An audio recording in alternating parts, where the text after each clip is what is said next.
Well, we're still one day from spring, and the winter weather is holding on as long as it can this year, so it's fitting that the Western Highlands Conference play should open up on a chilly evening here in Burnsville. The Madison Patriots march into town in the midst of a 4-game winning streak featuring strategic out-of-conference W's over Pisgah and North Henderson and an early conference sweep of Avery. The Cougars, on the other hand, are 0-6, but they still have a lot of bite left in them. The town is strong on both sides of this small school mountain matchup. Pride's on the table as neighboring rivals prepare to face off. Madison at Mountain Heritage is next. Baseball University of the Blue Ridge welcomes you to the Western North Carolina Scout Streaming Series, where we're live on the campus of Mountain Heritage for a Western Highlands Conference matchup between the Madison Patriots and the Mountain Heritage Cougars. Well, we just saw JV finish up here. Final score, I believe, was 8-2. I think it was 8-2. It's small school baseball. I mean, it's scrappy. Typically, the depth is a little thinner. It can get sloppy at times, but I think the grit and the intensity is always there, and that's why I've always been a fan of covering these two teams, and we're glad to be back up in Burnsville. We were here last year for this exact game about a year ago on one of the, I think it was a Tuesday because it was the opening day of March Madness. Now we're on the first day of March Madness this year, but it's exciting. New field, we'll mention that a little bit later. I mean, you saw it on the thumbnail. Green and red and blue and black. Beautiful jerseys, beautiful colors. I love this matchup. Yeah, the game last year was a walk-off. 7-6. Yeah, I want to say it was bottom of the last inning. It was a squeeze play, or it was just it might have been just a swinging bunt even. But we should have pulled highlights. It was walk-off fashion. Mountain Heritage had a good season last year. A lot of that talent is back. So again, I'm not overly concerned about that 0-6 record. I'm sure they are. I'm sure the fans, the parents, the players, the coaches are all feeling it. But really, it's 0-0 on paper. Let's talk a little bit about these coaches. We know both these guys pretty well. Over on the Madison side for the visiting Patriots, it's Ronald Tipton, 14 years at Madison. Seems like it's longer than that, but maybe it's just because he's been there forever. He was a graduate of Madison back in 1996. First coaching job out of school, I want to say, was A.C. Reynolds. He was an assistant. I think that's where he met Justin King, current head coach at North Henderson, and those two have always been very tight. Coach Tipton's also been the head football coach the last couple seasons here at Madison. And he's also now strength and conditioning and whatever, and we were talking to him earlier. He's got 7-8 hats he's wearing right now. Well, hopefully that comes with a pay raise. But he deserves it. Yeah, Coach Tipton's a good guy. He's always come down and organized private prospect filmings for his players with us. So he's going to do a lot to not only help his players with the baseball side of things, but teaches good character, good moral standing. On the other side here for Mountain Heritage, Todd Reagan in his third year took over for Alan Wilson a few seasons back. He graduated from South Guilford High School and played his college baseball at Mars Hill.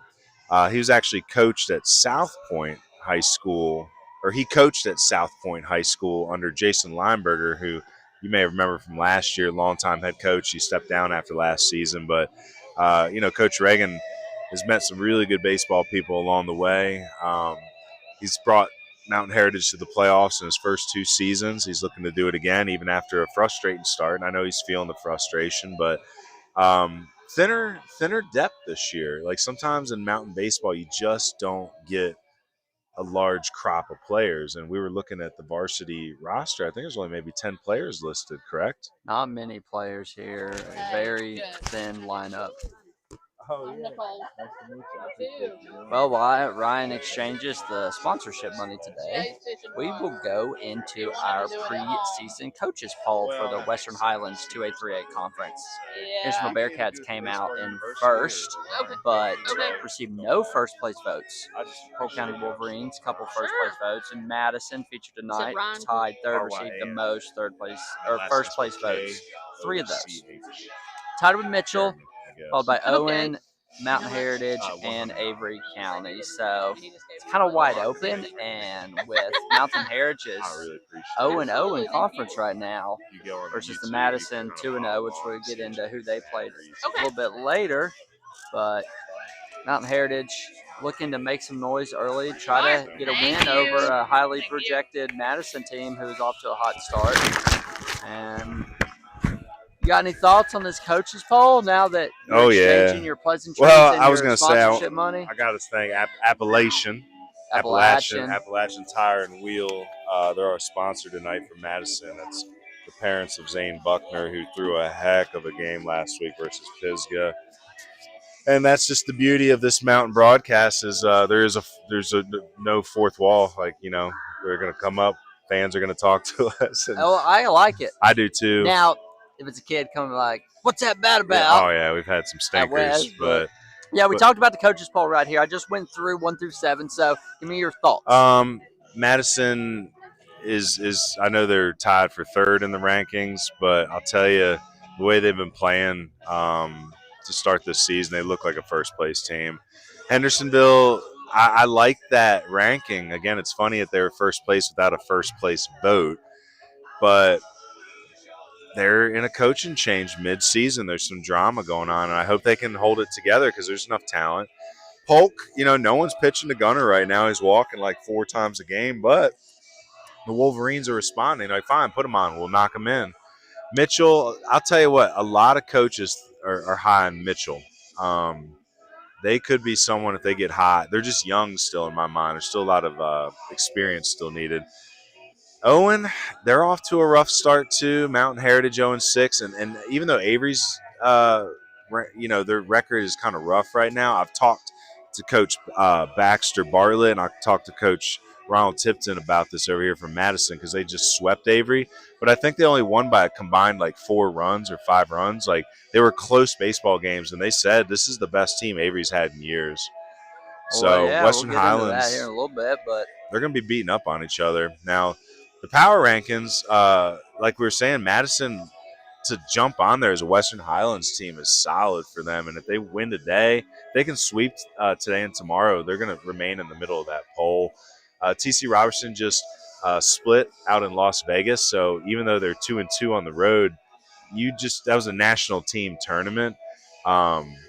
They're probably still going to be first place next week. Brevard moved their way, I think, up to 4. We got some games to worry about still. I don't know if Pisgah plays any this week, but they're still up there with that big win a couple days ago. Brevard just has embraced who they are better than any team we've seen so far. Like, they were not more talented than West Henderson. They were not more talented than AC Reynolds. They were not more talented than Asheville, but they wanted it more and they knew who they were more. And they are talented. So again, I'm not saying it's just, again, like depth. They're seasoned their roles and they're playing hard for Coach Lindsay. Well, our Mountain 10 Power Rankings are presented by House of Power. Are you looking for one-on-one lessons for hitting, pitching, and catching?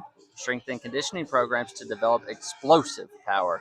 Facility membership so you can train on your own schedule, or cage rentals for individuals and teams, then you need to get with House of Power, founded by former Clemson Tiger and professional baseball player Sheldon Reed, conveniently located down in Mills River. Check them out online at hophendersonville.com to learn more. That's hophendersonville.com to learn more. Well, we're not really in the foothills, I'd say, but we're kind of near that border down here. We were talking about the counties earlier, and we're definitely like on the Highlands. Yeah, the Western Highlands. Yeah. Foothills, not a lot of movement in the rankings last week. We ended up flipping East Rutherford and South Caldwell. Nothing really that South Caldwell did wrong. It's just East Rutherford's had a tougher strength of schedule. And then Stuart Kramer sneaking on there at number 10. Like, they could rise quickly. It's smaller conference, the Southern Piedmont, but there's 3 teams in there, Burns, Cherryville, and Stuart Kramer. And you can see they're all ranked 7, 8, 9, or 8, 9, 10 there. But man, I'll tell you, once they get out of conference and actually, see some other teams, we'll get a better idea of who they are. But the Southern Piedmont and the Western Foothills both forced into conference play in week 1. So, well, our Foothills 10 Power Rankings are presented by Peak Performance Vault. At Peak Performance Vault, they believe every athlete has the potential to reach new heights and achieve their peak performance. Whether you're seasoned pro or just starting, they provide state-of-the-art training environment for baseball, softball, and golf that combines modern tech with personalized coaching. Located down at 352 West Main Street in Forest City. 828-289-1592, or peakperformancevault@gmail.com is how you can get in contact with them. Yeah, we really appreciate both those businesses. Both are performance businesses. It worked out very well. Yeah, that's kind And of the what we were color hoping schemes for. are kind of nice. Little red and blue, purple and gold. It is funny because I feel like the House of Power, it just kind of looks like a standard, like, American, red, white, and blue. And then the Peak Performance comes in, it's like, bam, like neon, green, or not green, purple and yellow right in your face. So I like it. I really appreciate both those businesses stepping up and helping us out this year. Well, Jordan Tibbs had a good week, and we're sending him some good iced tea, whether it's an original, Carolina Peach, Zesty Maple, or Tropical Island Time. All you have to do is brew, chill, relax, and repeat. Earl the mascot loves it, and so do we. Order a pouch today that comes with 10 gallons of delicious Salem black tea at goodicedtea.com. Follow them. Well, anyway, let's get back to Jordan. Again, Ashe County, it's out there in the Mountain Valley. It's a new conference we're covering this year up there in the Northwest. Ashe played Allegheny twice. Allegheny's much improved for a small school who struggles, so it may not look like a big win, but that is a good conference win. 2 conference wins for Ashe over Allegheny.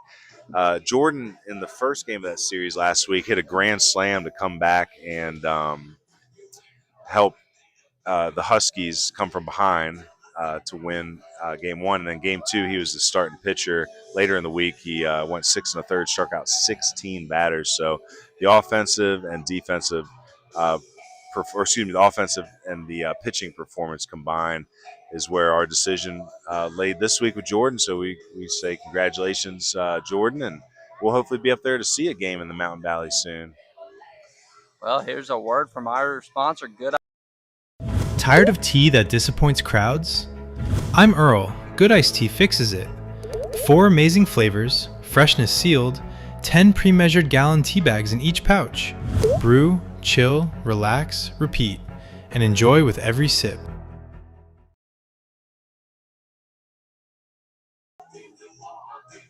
Well, we want to thank Good Iced Tea for all their help this year. They're spreading good word on social media. Our fellows, the Phillips, Larry and Martha, and Miss Kay, we appreciate all of them.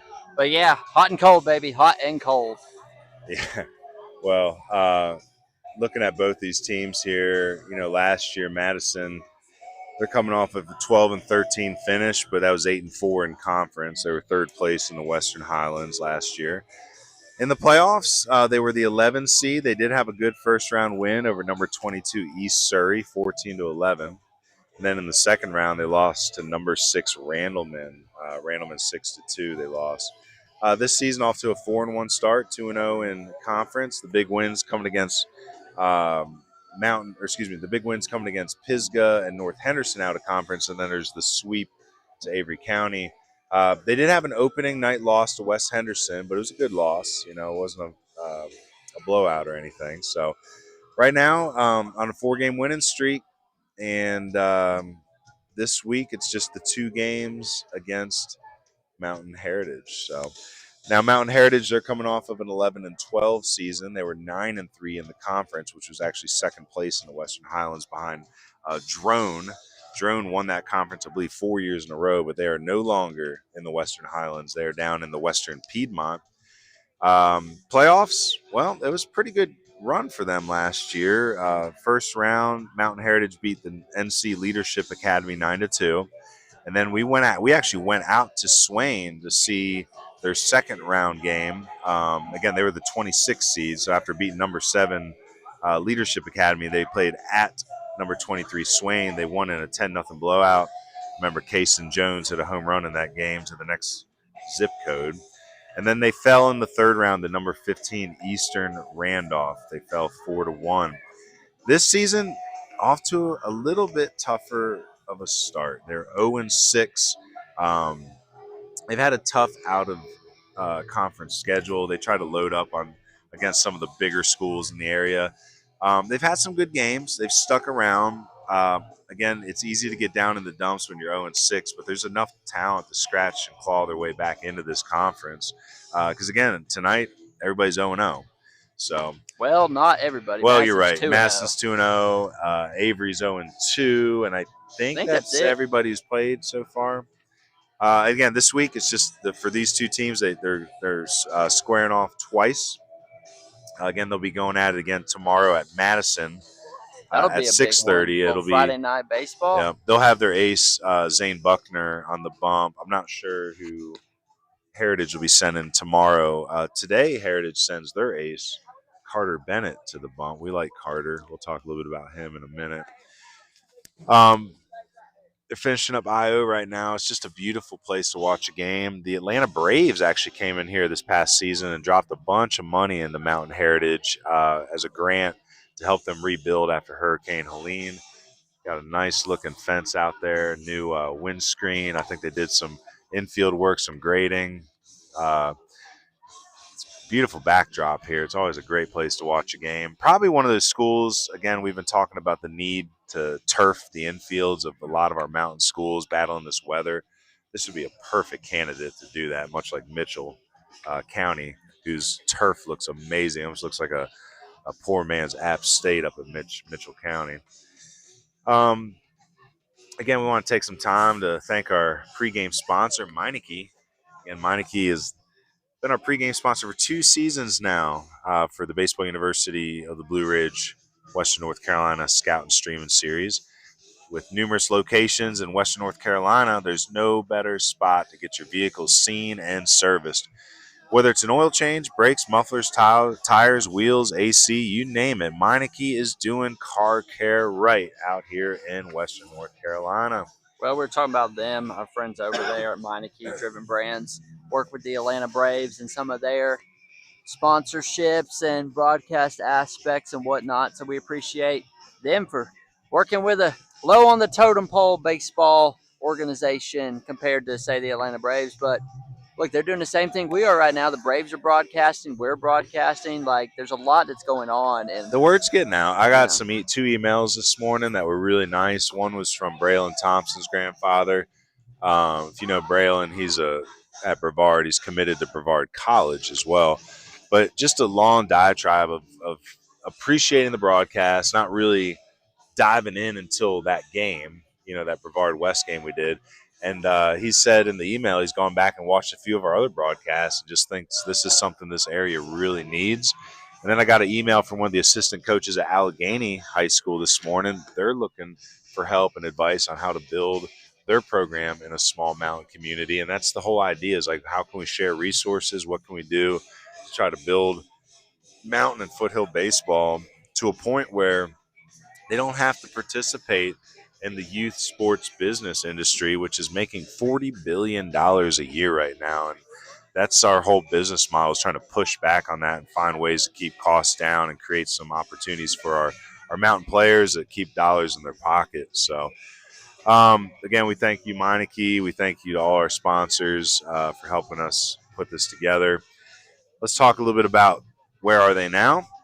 We like to do this before each game to tell you where are the current alumni playing. This is going to be our shortest rendition. The answer for both is none. Unfortunately, Mountain Heritage hasn't sent somebody to college in a minute. That's why Carter Bennett is hopefully going to break that trend this year. He's committed to Guilford College. He's our starting pitcher tonight for Mountain Heritage. And then for Madison, Jared Fisher did just graduate from Kentucky Christian last year. He's back in Madison County. He started a business. But as far as current players, we don't have anybody. We can tell you a little bit more about who's playing in this game, though. We already mentioned Carter Bennett. He's heading off to Guilford College. He's going to be studying engineering. And Guilford doesn't offer engineering, but they're part of the Greensboro Consortium out there. So Carter's going to be able to get all his classes done and then go take his engineering classes at UNC Greensboro and A&T in the neighborhood down there. That's really interesting baseball opportunity for those that want to go D3, because you have Guilford and Greensboro down there and that can participate in that. Carter's a good left-handed pitcher. We're going to enjoy watching him tonight. And then one more college commit for Mountain Heritage. It's actually on the gridiron. It's Kaysen Jones. He's committed to Elon to play football. Kaysen could be a very good college baseball player, too. He's a lefty-lefty, swings a very good stick. You never know. Maybe he gets the itch at Elon and tries the two-way. For Madison, one commit, and he's a great one. He's one of our favorites, Dallas Bartlett. He's playing shortstop tonight, finally, after being the catcher for the last 2 years out of necessity. He's the greatest team player out there, man. Gotta love me some Dallas Bartlett. I know Rick DeArmas, Coach Beck over at Montreat, they love Dallas. We're going to get into him a little bit more with his move back to shortstop. Let's talk about some of the uncommitted players. For Madison, there's two seniors I like, Max Shelton and Zane Buckner. I know Zane is pretty much set on going to work after college, but good example of why we need more mountain JUCO, because if we had 2 or 3 junior colleges in the mountains, Zane would probably go get his welding and play ball, but he's probably just going to get welding and stay close to home and get to work. Max Shelton led the conference in home runs last year, hit a home run against Zach Wester the other night. I'd like to see him go play. He might just go to work too, but again, if anybody needs some pop in the bat, Max Shelton's a good one. And then a nice group of 28s here. You got Dalton Honeycutt, Xander Cecil, Caleb Griffin, and Lane Beaver. Keep an eye on those sophomore names. And then we got a freshman in the lineup, Easton Green. And he's an important one. He's a catcher. He is a freshman, and he is the one who's finally allowing Dallas Bartlett to get back in the middle of the diamond. Now, for Mountain Heritage, it's a strong 27 class. You got Braden Deaton. We really like Braden. We've seen him the last 2 seasons. He was a CamWood Bats winner last year, player of the game. Left-handed swinging infielder. He'll be at shortstop tonight. Aiden Honeycutt, Mountain Heritage is asking a lot out of him on the bump this year. I think he's at third base this evening as well. And then Mason Silvers, he'll be batting fourth. Let me double check that. Excuse me, he'll be batting third for Heritage, playing in the outfield, in left field. Silvers, Honeycutt, and Deaton. Those are the juniors we want to keep an eye on. And then in the sophomore class, got Liam McMahon and Shooter Fox. Shooter doing the catching. Liam, I believe, in the infield. And then we saw a really good arm throw in the JV game. Bryson Murphy, that's a name we want to keep an eye on too. He may be dressing out for varsity, but after pitching today, we're probably not going to see him. He was mid to high sevens. Good stuff, good body, moves well. Again, I think he did a complete game for JV today. Now, Tipton had a big roster in that JV dugout, so that's a good sign. I think for Coach Reagan, it's kind of the opposite. Participation's down a little bit, smaller rosters. That's just kind of how it goes. Coach Tipton 2 years ago was in the same boat. They had a thin roster, so it's just that it comes in waves. A lot of it comes down to Little League and trying to get your kids playing in the youth sector and staying in the game past the age of 13. We're hoping that doing broadcasts like this gets the younger kids pumped up. So if you're at home right now, share this link with friends and family. Make sure the youngins, the 6, 7, 8, 9-year-olds are watching. We think the game is up at Bubba's tonight. Bubba's is one of our sponsors. We'll talk about that. But they're sponsoring for Mountain Heritage, and the last 2 years they've thrown the baseball game up on the TV for us. So that's what we're trying to do, is create some small school baseball feel. Some small community feel, not neighborhood. Yeah, I was ragging Ryan driving down here because we were talking a lot about what's going on in the world, and he always says neighborhoods this. The kids over in the Burnsville neighborhood, or who's in the Mills River neighborhood, or all these things. I'm like, it's not neighborhoods, it's communities, like the Edneyville community, the Flat Rock community, the Burnsville community. And so I was telling them how Mountain Heritage got their name and the contest they made when they consolidated all Yancey County little community schools is what they used to be. Edneyville used to be the community school. So they did that up here, and they came to the name Mountain Heritage. And honestly, I like it a lot more than Yancey County Central School, or no offense to our RS Central, Wilkes Central, but that screams 1942. Yeah, I think I'm from up north, never officially above the Mason-Dixon line. I was actually born in Fayetteville, but grew up in Carroll County, Maryland. It was rural, but at the same time, when you're in that DC metro area, it's neighborhoods. It's kind of. Well, how big was your neighborhood that you? I grew up in a kind of a prototypical neighborhood. Everybody had a backyard and everything. It wasn't smashed together, but it was called North Carroll Farms, right? It was that classic you know. So was it like suburbia, or was it I mean, it was like Shameless? No. I mean, when I lived in Baltimore, it was city living, but Carroll County was rural. Like we had, there's no major highway that runs through Carroll County. It's technically part of the Piedmont, but it's 25 miles from Baltimore, so you can take the back roads and get down to the city real quick. It was a good life growing up because you had both. You know, you go down to the city, watch O's games, hang out, a lot of art, music, skateboarding. But we, Pretty Boy Reservoir, and Gun or what was it, Rod?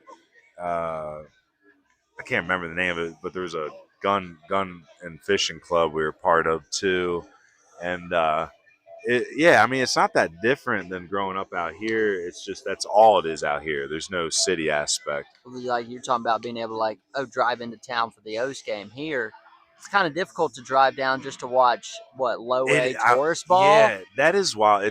I don't really notice it as much anymore, but it takes so long. It's a crooked road. It takes so long to get everywhere. But think about why you're getting to the places you're going. And so today had a little tech issue. What's the closest Best Buy we're thinking about? 25 miles down to Asheville. Yeah. What if any of these baseball players want to go watch professional baseball, the closest one is the Tourist, and that's an hour into town. And it is wild that Baltimore growing up seemed like the city. It was disconnected from Carroll County, but only took about 30 minutes to drive in. It took me an hour to drive to Brevard yesterday, and I was like, oh, we're close to home tonight, honey. We'll be home early. I'm telling my wife, we'll be home early. It's only down the road. That's an hour down the road is down the road in this area. To me, it took 23 minutes to get to school every morning from our house because we lived out of district. Now, I know that's not common across the county around here, but 30-minute drive to a Walmart or to town to your school, that's common. That's normal. So I think of everything scheduling in 30-minute blocks. Well, when you're the only high school in the county too, it's crazy because now you live 45 minutes away from all your friends. Like at North Henderson, nobody lived closer than 45 minutes to each other because friends. I'm from Fletcher. My friend lives in Edneyville, or my friend lives in Dana. 20 minutes, at max. Maybe 30 if you're Batcave to West Fletcher. Yeah.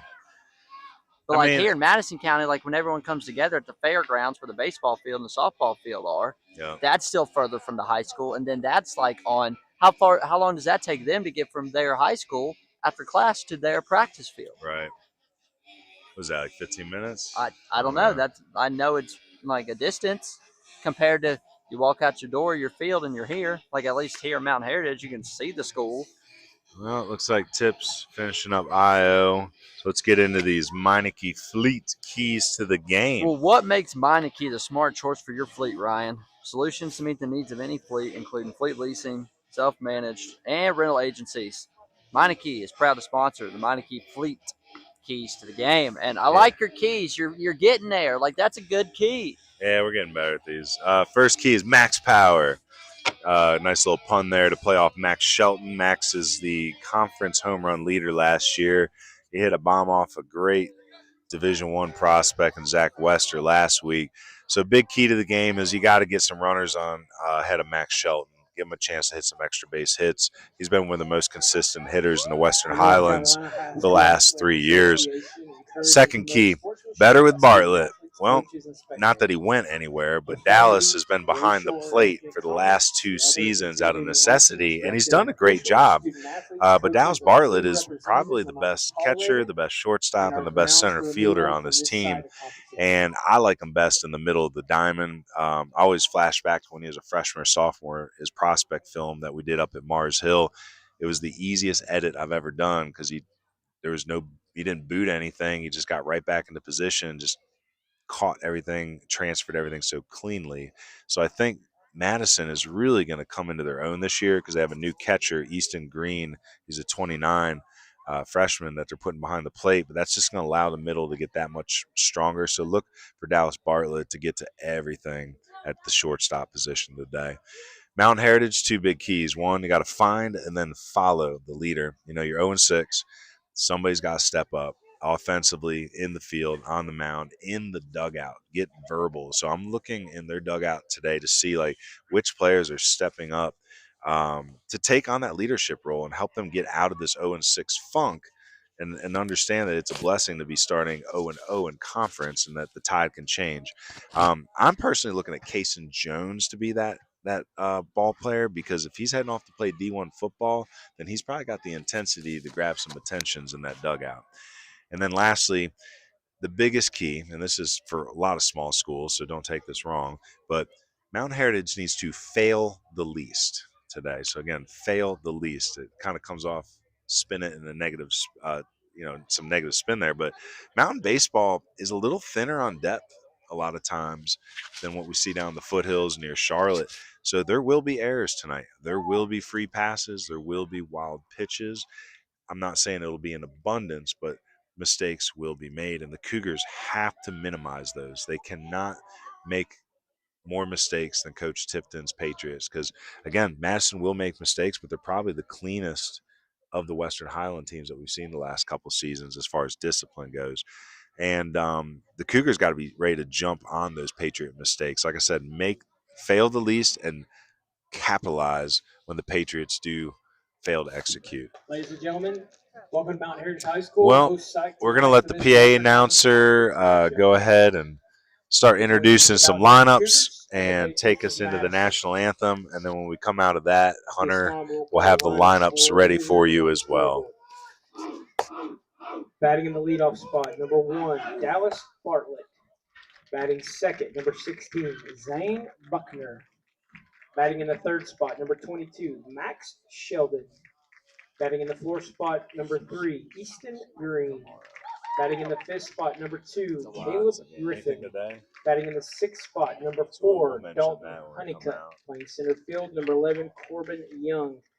Batting in the seventh spot, number 12, Tristan Massey.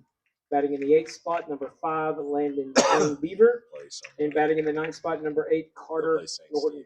In reserve tonight for the Patriots, number 6, Wyatt Schuford. Number 7, Aiden Allison. And number 10, Calvin Sharp. And now for your Cougars. Batting in the leadoff spot, number 18, Easton Cooper. Batting second, number 3, Braden Deaton. Batting in the third spot, number 8, Mason Silvers. Batting in the fourth spot, number 11, Kason Jones. Batting in the fifth spot, number 1, Shooter Fox. Batting in the sixth spot, number 2, Liam McMahon. Batting in the seventh spot, number 12, Carter Bennett. Batting in the eighth spot, number 17, Aiden Honeycutt. And batting in the ninth spot, number 7, Taylor Bryant. In reserve tonight for the Cougars, number 15, Tyler Crump. And number 4, Mason Wilson. At this time, ladies and gentlemen, if you're able to, please rise, remove your head coverings, look toward left center as we honor this great nation of ours with the playing of the national anthem.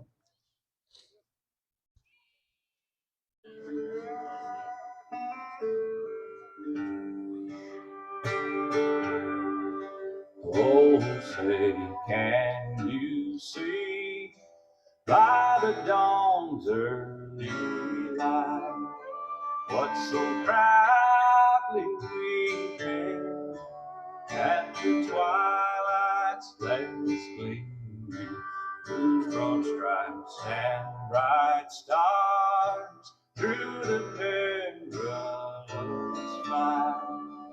Oh, the ramparts we watched were so gallantly streaming, and the rocket's red glare, the bombs bursting in air, gave proof through the night that our flag was still there. Oh, say does that star-spangled banner yet wave? Oh, the land of the free and the home of the brave.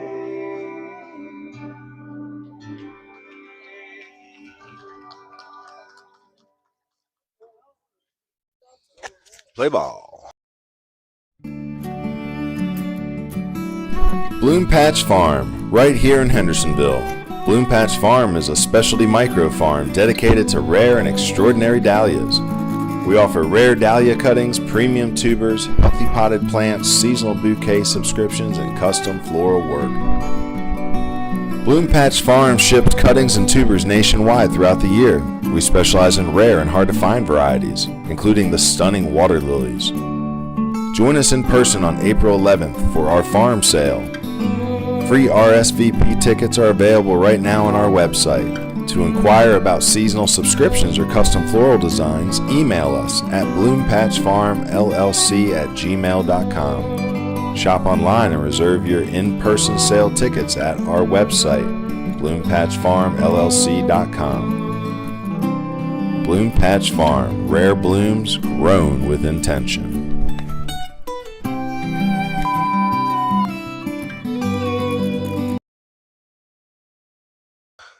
Well, thank you, Bloom Patch Farm. Again, that's our first inning sponsor. Just got my new computer yesterday, so hopefully I can get some more of these commercials turned out. Well, here's how your Cougars are lined up today. Your battery is Carter Bennett and Shooter Fox. And across the infield, you got Aiden Honeycutt, Braden Deaton, McMahon. I guess we're saying it's McMahon. And Easton Cooper there at first base. And across the outfield, it's Silvers, Kaysen Jones, and Bryant. Starting lineup for your Madison Patriots. Batting first, Dallas, the pair, Bartlett. No one calls him that. Zane Buckner batting second. Max Shelton, Max Power batting third. Easton Green, the number 4 hitter. Caleb Griffin, he's tonight's pitcher for Madison. He's in the 5 spot. Is Dalton Honeycutt in the 6 hole. He's DHing for the center fielder Corbin Young. Batting 7th is Tristan Massey. 8th, Lane Beaver. And in the 9 hole, Carter Norton. So a lot of familiar faces. We've been watching these teams for 3 years of the broadcast. We come up and try to do a few of their games every season. I think we saw Mountain Heritage 3 times last year, including the playoff run when we went up to Swain. Again, I think they're better than this 0-6 start. Heck, you had them chosen as your number 1 for the conference. Hey, I'm still riding that right now. I mean, you might come out looking like a genius. They're 0-0. If they sweep this week, it's like nothing ever happened, you know. There's a lot of pride on the table tonight because these kids know each other. They've all grown up with each other. Same little league coaches. Got bright spot out there in right center. Hopefully that sun will be cutting down behind the horizon here soon. Game time start is 6:35. Game time temp a lot better than what we witnessed on Tuesday when it was a 39-degree temperature start. First pitch swinging here. Bartlett's going to pop it up in the center field. Kaysen Jones, a long way in. 2 hands, makes the catch. Got to love it. So good hustle by Bartlett. Up next for the Patriots, number Good 16, pitch by Zane Bennett, too. 1 pitch, 1 out here. Zane Buckner pitched a beauty the other night in the 4-3 win over Pisgah. He outmatched Zach Wester, who's a heck of a pitcher. Now, Bennett, we like Bennett. He's steady Eddie. He's going to keep battling. He's going to stay in the game for a while. He's a guy that can run his pitch count up a little bit. He'll cut the ball. He's got a changeup. He'll walk a batter here and there, but he's, like I said, he's like steady Eddie. He's like the Jamie Moyer of the mountains. High 7s. I've gotten him high 7s. We'll walk out there with the radar gun and see where Carter's at this year.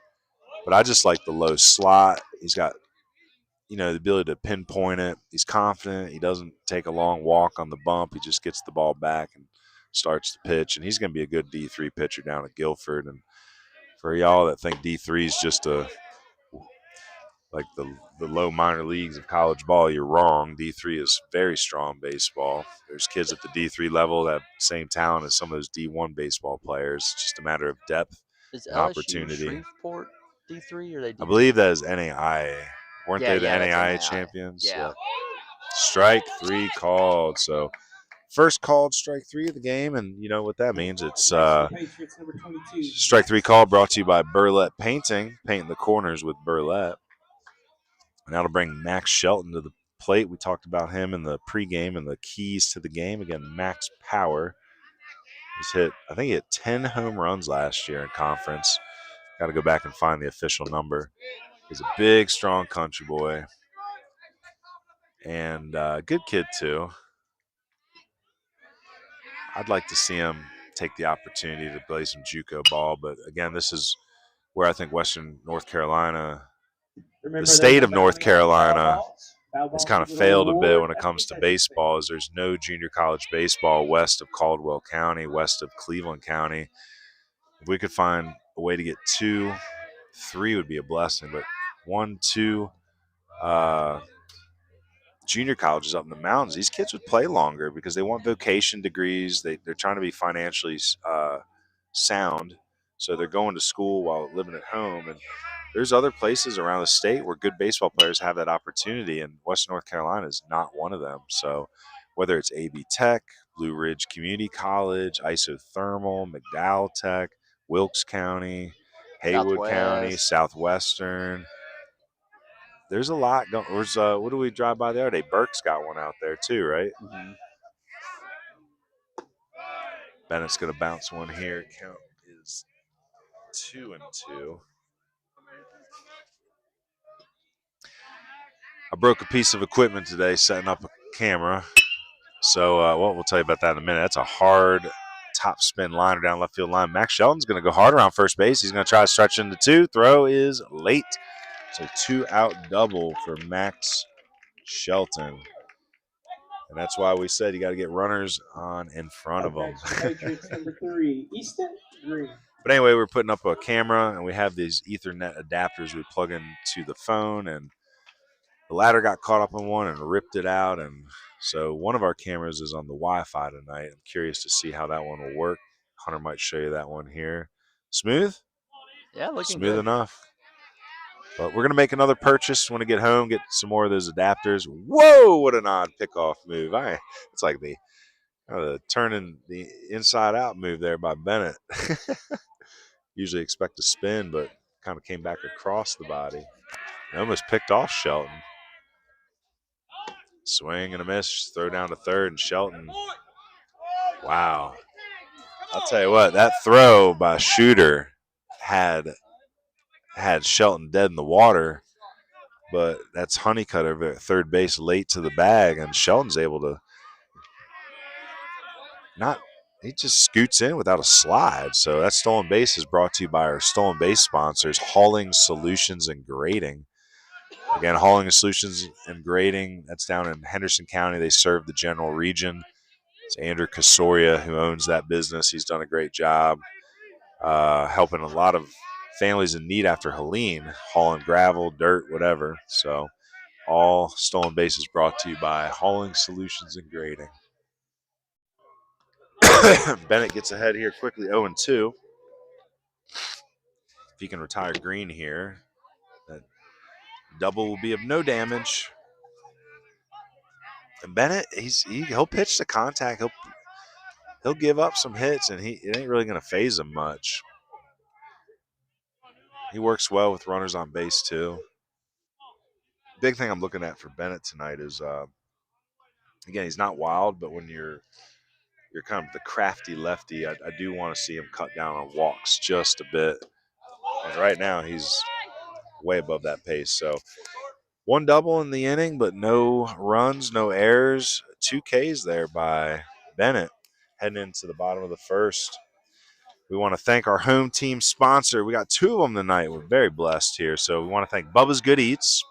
They've been helping us out for 2 years now. And we got a new one. It's Murphy's Greenery.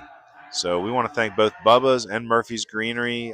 These 2 businesses are sponsoring the time that we put towards marketing this game to college coaches, pregame and then posting editing highlights afterwards for the Mountain Heritage Cougars. And again, travel costs and everything else that goes into these broadcasts. So again, thank you to Bubba's Good Eats and to Murphy's Greenery.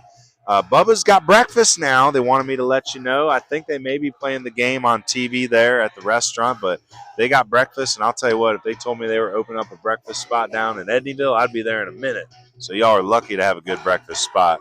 And then thank you to Murphy's Greenery. They specialize in hand graded Galax, log moss, Lyco, boxwood, and Christmas greenery. It's been family owned and operated since 1991, serving Western North Carolina, yet shipping worldwide. So again, thank you to Murphy's Greenery. Moss is cool. You ever mess around with moss? I'm in the yard, yeah. I love Indian moss. Native American projects. But isn't it something like it only grows like facing the south or something? Something weird like that. I don't know. But yeah, moss is cool. Anyway, let's show you how Madison's lining up out there in the infield, outfield of your battery. Today is Caleb Griffin and Easton Green. Again, we talked about Green a little bit in the pregame. Him catching allows Dallas Bartlett's name to be back there at shortstop. That infield's pretty strong with Shelton, Bartlett, Buckner, and Beaver. And then it's Cade Norton, Young in center, and Massey. It's like T. Massey. I just want to say Thomas Massey in right field. Line up for your Mountain Heritage Cougars tonight. You got some familiar names. You got Easton Cooper, Braden Deaton, Mason Silvers, 1, 2, 3. That's Kason Jones batting in the cleanup spot in center field. Shooter Fox in the 5-hole doing the catching. That's Liam McMahon in the 6-hole at second. Carter Bennett, the pitcher, batting 7th. Aiden Honeycutt, the third baseman, and 9-hole Taylor Bryant. So Easton Cooper, a junior. Not a huge roster for Coach Reagan this year. He's only got 10 listed on the varsity squad. 1, 2, 3, 4, 5, 6. That's crazy, just 10 players. So, I mean, North Henderson, we've been there before in the past. They didn't have but like 13 dressed out last night Yep. at Tuscola for a double header. Yeah, but they bring a reserve catcher. And I think they only had maybe 9, 10 on their JV team. And that's just how small school baseball goes. Sometimes you get pockets, you get waves of talent. And, well, when I was on JV, we had like 20. But then by the time we got up to senior year, we dropped it down to 10 seniors. So our first look at Caleb Griffin on the bump. Caleb, part of that strong sophomore class for Coach Tipton. Coach Tipton's done a good job with these players throughout the years. They've always been very kind-hearted guys. I remember some names in the past like Eli Teague, Nas Windley, Cale Ball, Diego Laredo. Met some really good individuals over the years. There's a ground ball heading into the hole, but Dallas Bartlett picks it up. Quick release. Oh, that was a great play, but it's going to bounce past the first baseman. Throw goes into second late. I'm going to give him an infield single with a throwing error to get to second base. Number 3, break. I would say it was a tough play in the hole. Bartlett comes in charging on the run. Quick transfer, does everything he can to get rid of it. Actually, it would have been bang, bang on a scoop, but that ball is in the dirt, heads to the fence. So single and an E6 allowing Cooper to get to second base. Now it's Braden Deaton. We're fans of Deaton. He swung the bat so good last year when we saw him play. Just stays behind the ball well. Good squared up stance. Good athlete. Good football player too. Long hole by Griffin. Finally delivers. Fouled in and out of the glove. So 0-1 count. I believe Deaton was the CamWood Bats player of the game in that walk-off over Madison last year. I know he won it. I think it was that game because I think the other game we went to was versus Drone. They lost to Drone. That's where Tate Jensen had his senior goodbye party. Hit a dinger, pitched well. Actually, no, he didn't pitch in that game. I think he just went yah-yah. And then we saw them in the playoffs. We didn't do any CamWood Bats player of the games during the playoffs. But that was a big 10-0 win over Swain last year. Cooper out there at second base. Deaton 0-2 here. Nice block up there by the catcher. The freshman catcher, Easton Green. Tell you what, this chair is a little low to the ground today. Using our original chairs to prop up Starlink. Say the past broadcasts we've done here, we've been up in the press box, but the way we got to wire everything in now, we've decided to just get right down behind the backstop for today's game. It's also a lot better weather than this time last year. I mean, it's expected to get chilly. Game time temperatures were only supposed to be like mid-50s, but let's check what we're at. As long as it doesn't dip into the 30s. I think it's mid-low 40s this evening. So 59, so that's way above expected game time temps. So thank God, thank Mother Nature for some good weather here and a brutal winter for Western North Carolina. Ooh, misses just at the top of the zone. It's a good call by the umpire, but wouldn't have been shocked if he called it. It was close. Again, hopefully that glare goes down a little bit for y'all here in the next inning or so. Beautiful backdrop there with the new windscreen in center field. Does it say Atlanta Braves on that logo out there? It does have, it's a Braves Park type of logo. There's a story on local newspaper here that had the photo I borrowed for the thumbnail.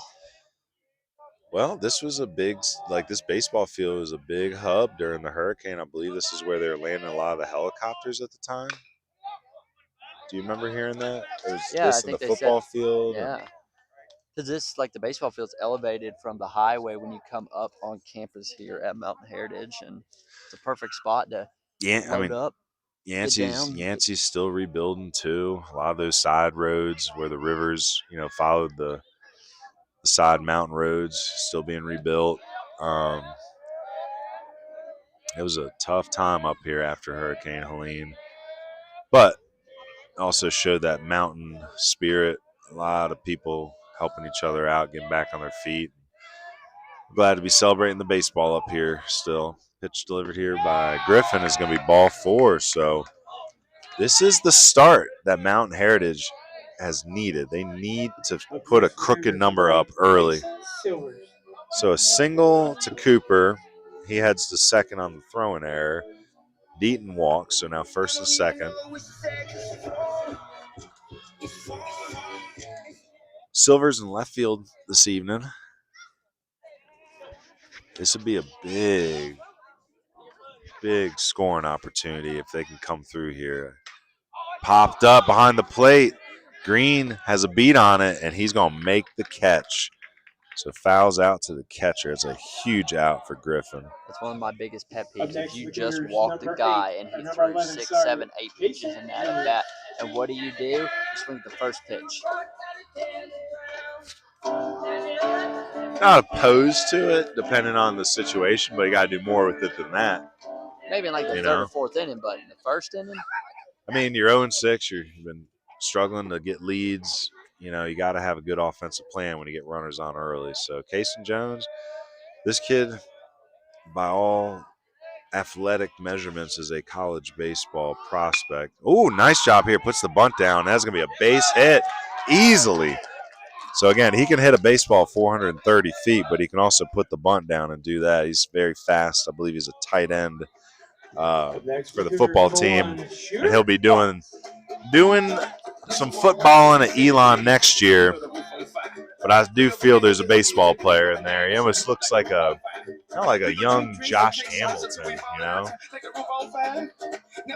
Shooter Fox, younger brother of Branson Fox. You may remember Branson. He graduated last year. He was a senior, part of some strong Heritage teams.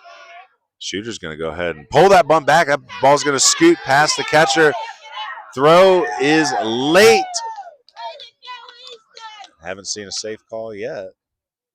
I'm assuming he's safe. Okay. So probably the biggest non-call of the year.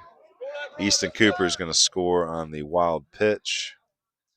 Deaton moves up to third, Jones to second. So Fox was squaring to bunt with the bases loaded there. We'll see if there's anything on now. First base now open.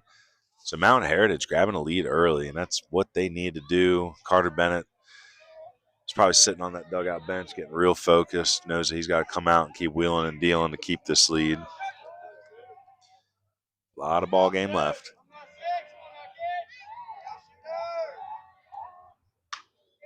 Little nubber, just foul. So we'll do that one again. It'll be 0-2. 0-2-1-1. 0-2-1-1. It might be 1-2. What do you have? Yeah, I think you're right. 1-1. Yeah, because he pulled back on the bunt. You're right.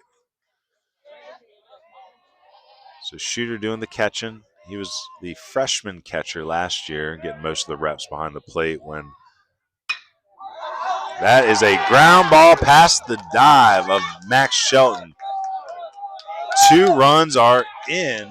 It is 3-0 on the 2 RBI single by Shooter Fox. Up next for the Cougars, number 2. Didn't try to do too much. Got just enough barrel on it. Pokes it past the dive of Max Shelton there, and it is 3-0 with only 1 out.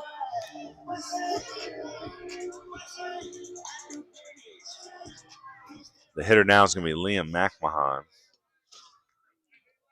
Liam, sophomore in this lineup. I think I might have accidentally had him listed as a junior in the pregame. But Liam McMahon, a sophomore, playing second base this evening. There's a ground ball through the backside. That'll be a base hit. So, again, not trying to do too much. We got ground balls finding holes. We got bunts being put down. We got base on balls. This is good small ball right here by Mountain Heritage to. Can ask for a better start for the Cougars. They needed this, man. 0-6. Hopefully they're tapping into some Cougar energy here. That's what happens in rivalry games. Get fired up for it. Now Carter, left-handed pitcher. He's a right-handed swinger. That's strike 1. So I thought he swung on it. What do they say? They say strike on the board up there. Yeah, I got 0-1. So Bennett trying to help himself out here. Shelton is even with the bag at third. First baseman Beaver is up towards the grass as well. Not quite on the lip. Not a bad time for another bunt, to be honest. Pickoff attempt at second base.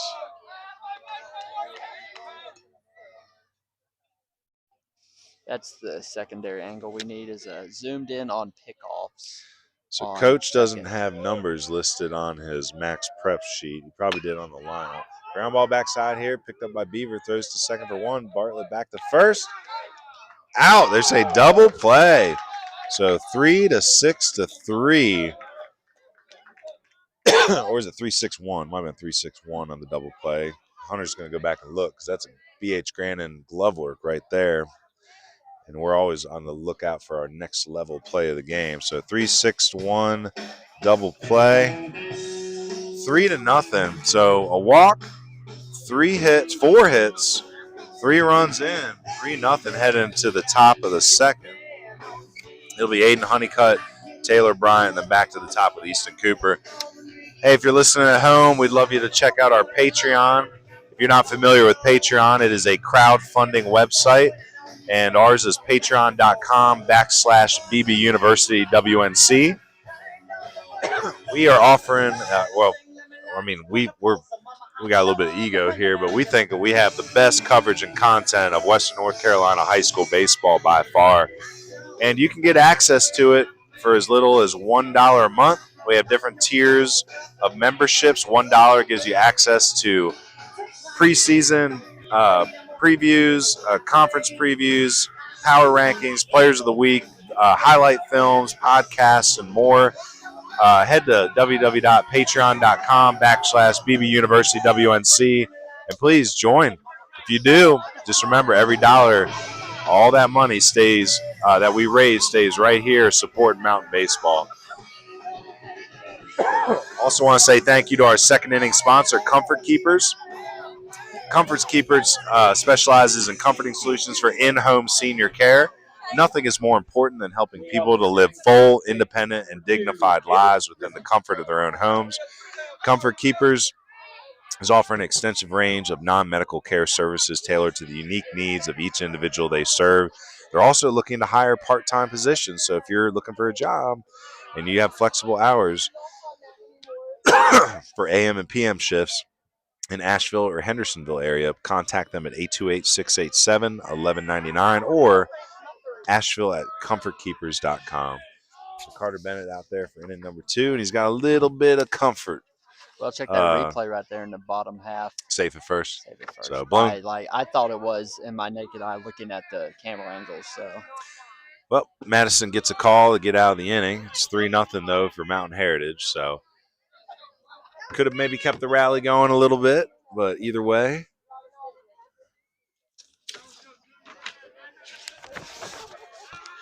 So Caleb Griffin here, the pitcher, is going to take ball 4. First walk of the game for Bennett. Up next for the Patriots, number 4, Dalton Honeycutt. Dalton Honeycutt in the lineup as the DH. He's DHing for the center fielder, Corbin Young. woo, sun is bright. Get over. It's a pretty view here, though. I went through the fence. There's a little spot so I can go get the foul balls, and went and looked over the highway there, and it's a little drop down.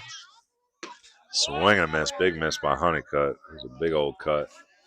But 2019 2A girls state champs in basketball, so they're proud of their high school sports around here that they put signs up for them.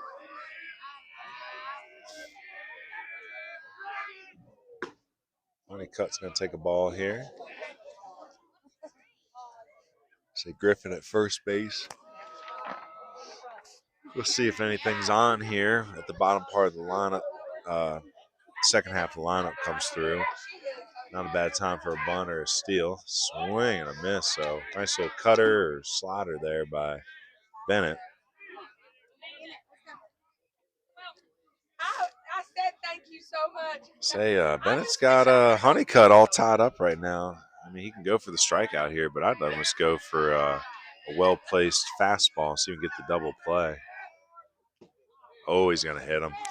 Barely hits him, but it's a hit-by pitch nonetheless. So first and second. So it looked like a spinner. Try to cut it in on him. Cut it in on him just a little too much. Shoo, I got to get a drink of water here. I think that goes back to your key you were mentioning. We're starting to see early on fail the least. Who can fail the least, Yep. whether it's the Patriots right here or Mountain Heritage right now. And that's just batter. That's mountain baseball sometimes. Like we saw that in our opening night game, East Henderson and Hendersonville. Like two teams that have still got a lot. Oh, pop-up bunt right in front of the plate. Everybody's got to get back. Yep, so pops the bunt up to the pitcher. Massey's retired for the first out. And just like that, you go back Up on next, another the Patriots, play, number 5, failing Lane the least. Beaver. Right, but East Henderson won that game that night because they failed the Leafs. There was failure all night on both sides. There were so many errors, Game of walks. failure. But East Henderson got it together in the second half of that game. Pitching got better, defense got better, timely hitting. East Henderson won that game not because they outpowered them or outplayed them. It's because they failed the least, and that's sometimes the theme of these mountain games. There's still going to be good baseball played, but you can't be sleeping when your opportunity comes to take an extra base on a wild pitch, a walk, a miscue, whatever it may be. So Lane Beaver here, he's the first baseman. He's the one that started that nice little 3-6-1 double play.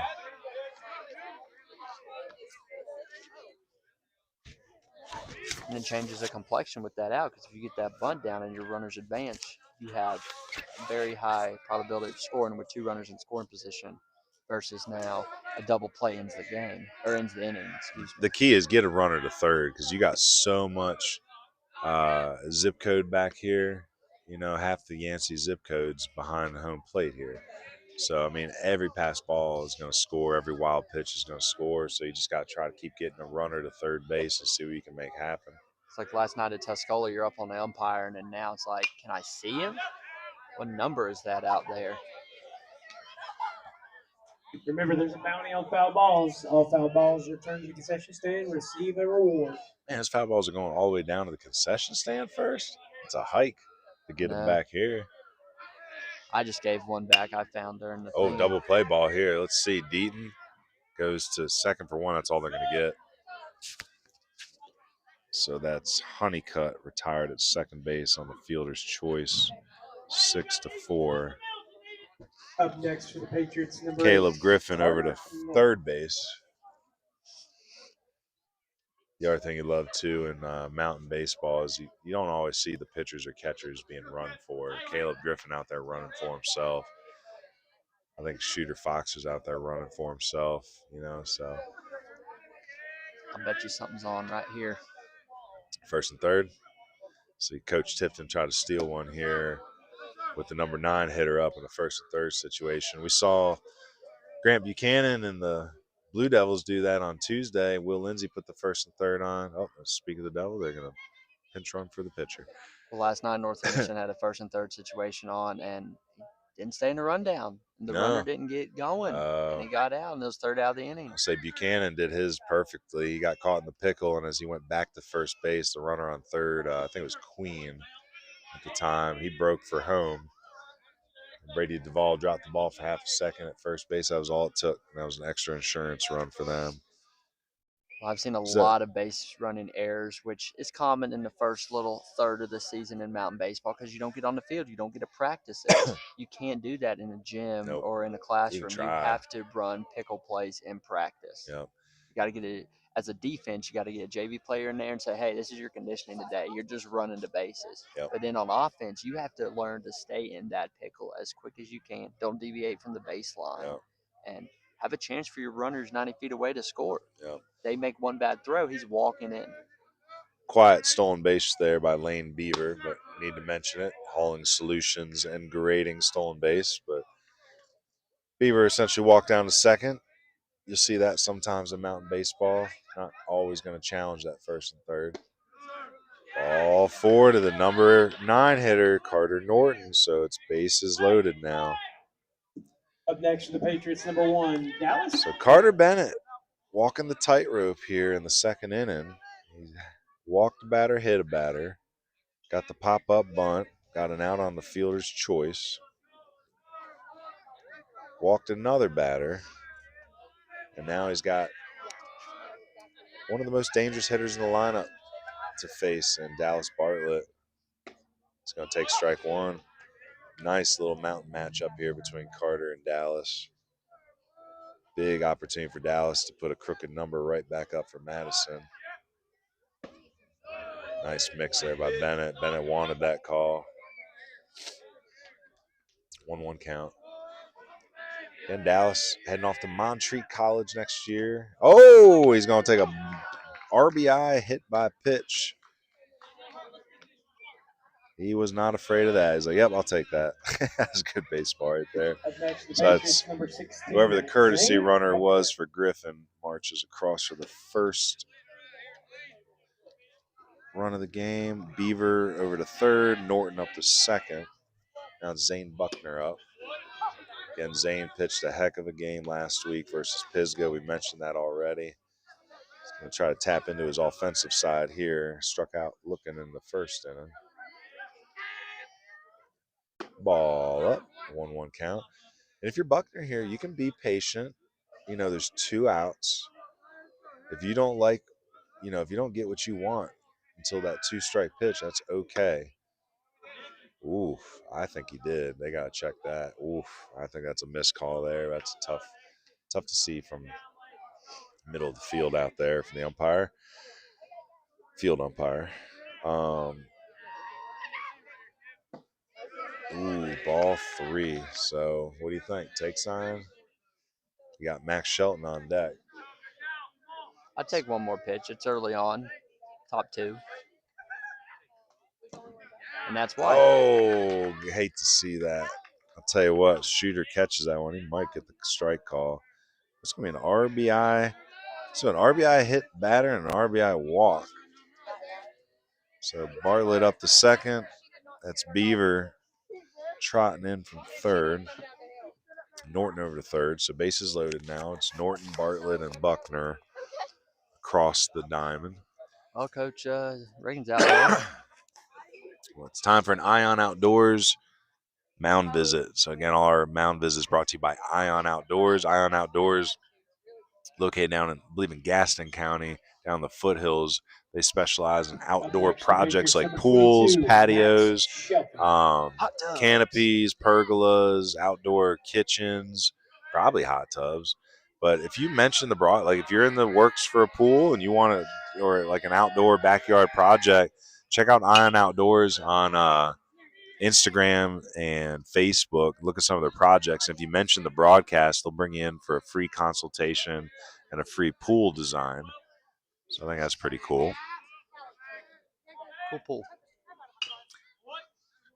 A lot of bat speed there from Shelton, but What behind quickly 0-2. What do you think there? Just had a mound visit. You just walked 2 batters. You're swinging at the first 2 pitches. Yeah, but it's also your best extra base hit threat. Like, you need him swinging with runners on. So I get that. Carter Bennett's a strike thrower, so I know he's walked a few, but Shelton can't be going up there looking to walk. He needs to go up there looking for his pitch because he could make this a 6-run inning very quickly. Ball out.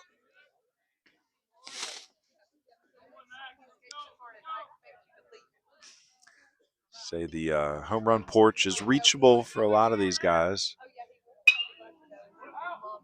Good fight here by Shelton. 2-2 count. So getting Bennett's pitch count up a little bit here in the second inning.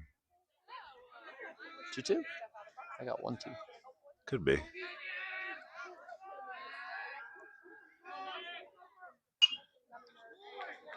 I had a fight. Although Coach Reagan's probably sweating with watching all those white pearls fly off into the woods here. It's probably about, at this rate, the tariffs, what, $30 a baseball? Swing and a miss. Bennett goes up top and makes a big pitch. So strike 3. That's going to keep this score at 3-2 Mountain Heritage. 2 walks. Oof. 3 walks, 2 hit batters. No hits, no errors, 2 runs in. So again, control gets away from Bennett for an inning, allows Madison to get back into this. Heading into the bottom of the second, it's going to be Honeycutt, Bryant, and then back to the top and Easton Cooper. Let's take a minute to thank our away team sponsor today. So again, for the Madison Patriots, the away team sponsor is Appalachian. I always get it wrong. If you say Appalachian, I'll throw an apple at you. Appalachian. Sorry. Appalachian. I like their logo. It looks like ours. Oh, yeah, that's what I saw. It's like the sun coming over the mountain. But anyway, Appalachian Tire and Wheel. We appreciate the heck out of them. Made a call this morning to them, and they picked it up right away. They're located right here in town. They're sponsoring all the time that goes into marketing the Madison Patriot prospects before the game, and then editing and processing the scouting content and recruiting films for social media afterwards. They sent me some cool information. They got a good Facebook page if you want to hop on and take a peek.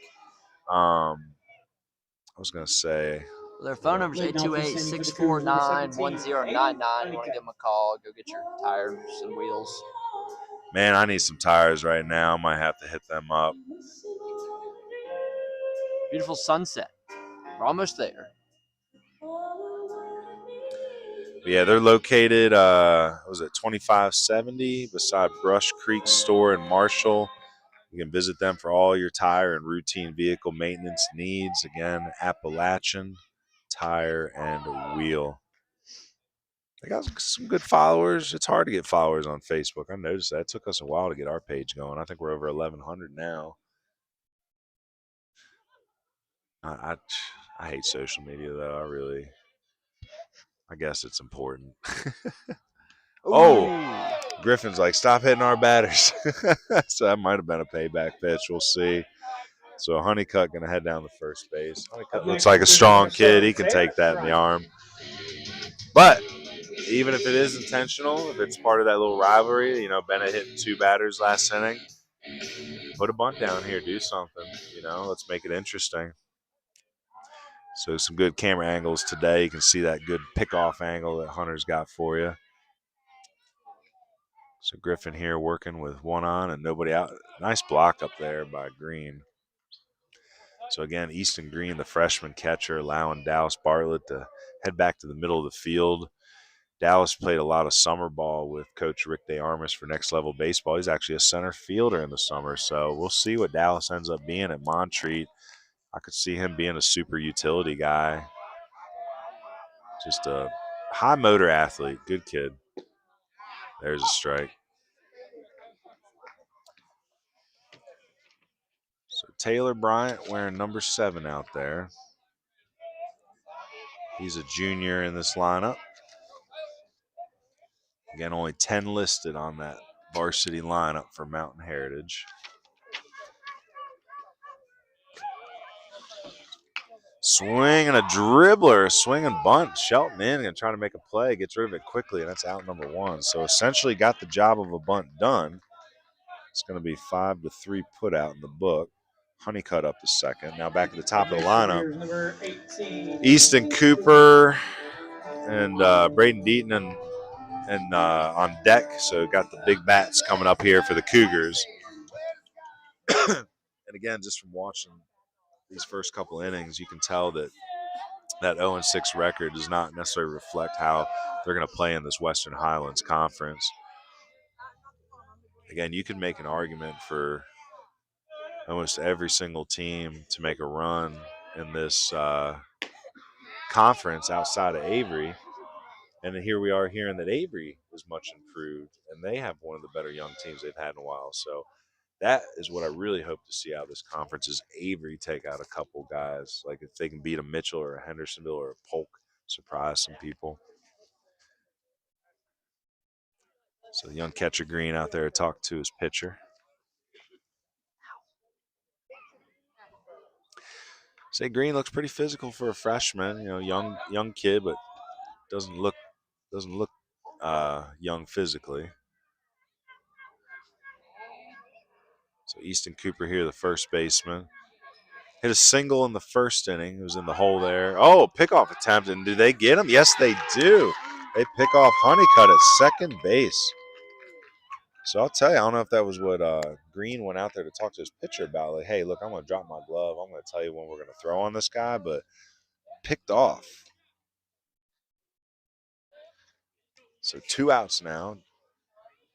Griffin back to the windup. He can breathe a little easier. Swing and a miss. 1-1 count. Fail the least. We talked about it. You can't be giving up free outs or giving up free base runners. So Mount Heritage is going to need to hold on to all their base runners today if they're going to beat a good team like Madison.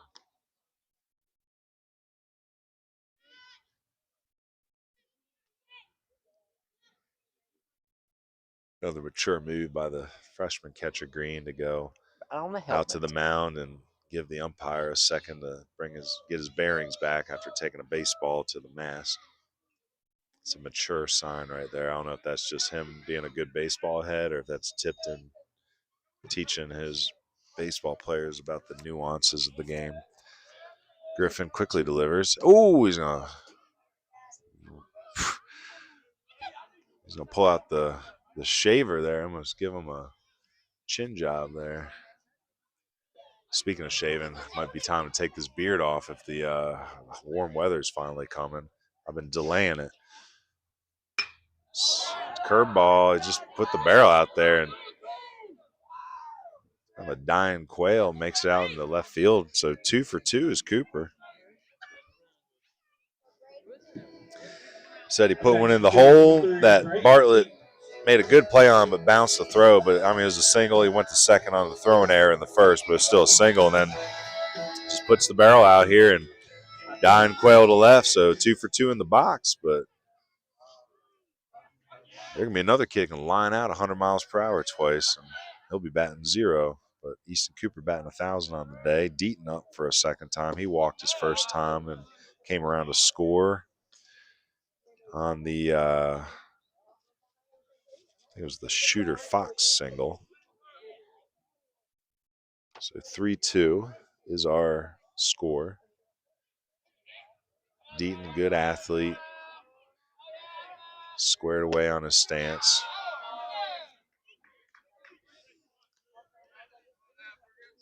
Griffin falls behind 2-0.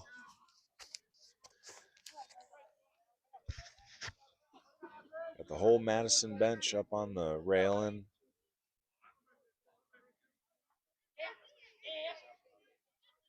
The sun in their eyes, too. Pop up right in front of the plate. Green's going to turn his body around, come back to it, reaches back over his head, makes the catch.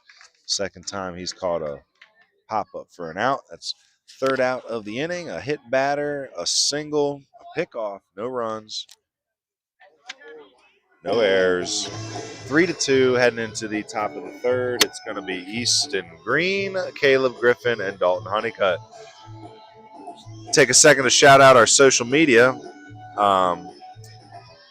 Hey, how's it going? Oh, yeah. Well, hey, I was going to say, I'm talking to the umpire right now. We're live. Props to the young catcher to give you a break. That kid's only a freshman, so for him to know to take a walk for you. So, y'all good, though? Need a water or anything? Okay. As our umpire came up for a minute. Social media spot here. If you're watching this on the YouTube, you can go ahead and just click and subscribe it, and that'll allow you to get notifications on all our broadcasts. And if you want to follow us on Facebook, X, or Instagram, our handle is BB University WNC. Again, it's BB University WNC. Facebook's good for the neighborhood. X is good for the college recruiting, and Instagram ain't good for much, but the kids like it. So go ahead and follow us on those if you want. And you can also check out our website, baseballu.org. Let's also shout out our third inning sponsor, American Legion Post 70. American Legion Post 70, they're looking for new members. So if you're a veteran down there in that Asheville area, get with American Legion Post 70. They do a lot of great charity work. And as far as the baseball goes, tryouts are coming up. I think March 28th is the next one. There's a few coming up in early April as well. I'll get those dates for you in a minute. But American Legion Baseball is back and thriving in the mountains. We have Junior Legion and Senior Legion. And just a reminder, we won Area 4 last year. We won the states, we won the regions, and we made it all the way to Shelby for the World Series. Carter Bennett back out for a third inning. Cruised in the first. He's collected 3 Ks already, but 3 walks and 2 hit batters allowed 2 runs to plate last inning. So again, Carter's going to battle sometimes. He's not always going to work a clean inning, but he never gives up. He's crafty, and he keeps you in a game. So Heritage hoping that the second inning was his first little and his only little hiccup. Pop up here out in the short right center, but got tossed up in the sky for a minute, but McMahon able to pull it in for out number 1. Up next for the Patriots, number 2, Caleb Griffin. So the pitcher, Caleb Griffin, coming back up to the plate for a second time. He walked and scored the first run for Madison there in the second. He's going to pop fly out the center field. That's Cason Jones out there. So pop up in a routine fly ball. 2 quick outs for Bennett, and he needed that after a long second inning. So just to inform you again on those tryout dates for Post 70, March 28th at Brevard High School, 3:30 is the senior tryout, 5:30 is the junior tryout. And then April 12th at 2 o'clock, it's going to be the senior tryout only that day. And then April 26th at 3:30, only the junior that day. And that's going to be after the state game tryouts. So again, March 28th for both, April 12th for senior, April 26th for Junior Legion. Again, Chris Decker, the head coach for Post 70 Senior, Taylor Noble, the head coach for the Junior Legion team. Ooh, nice spot. Not sure where he missed there. So Dalton Honeycutt, he reached on a fielder's, or excuse me, he was hit by a pitch in that second inning. He was retired on a fielder's choice later in the inning. Again, 2 runs scored in that second inning for Madison.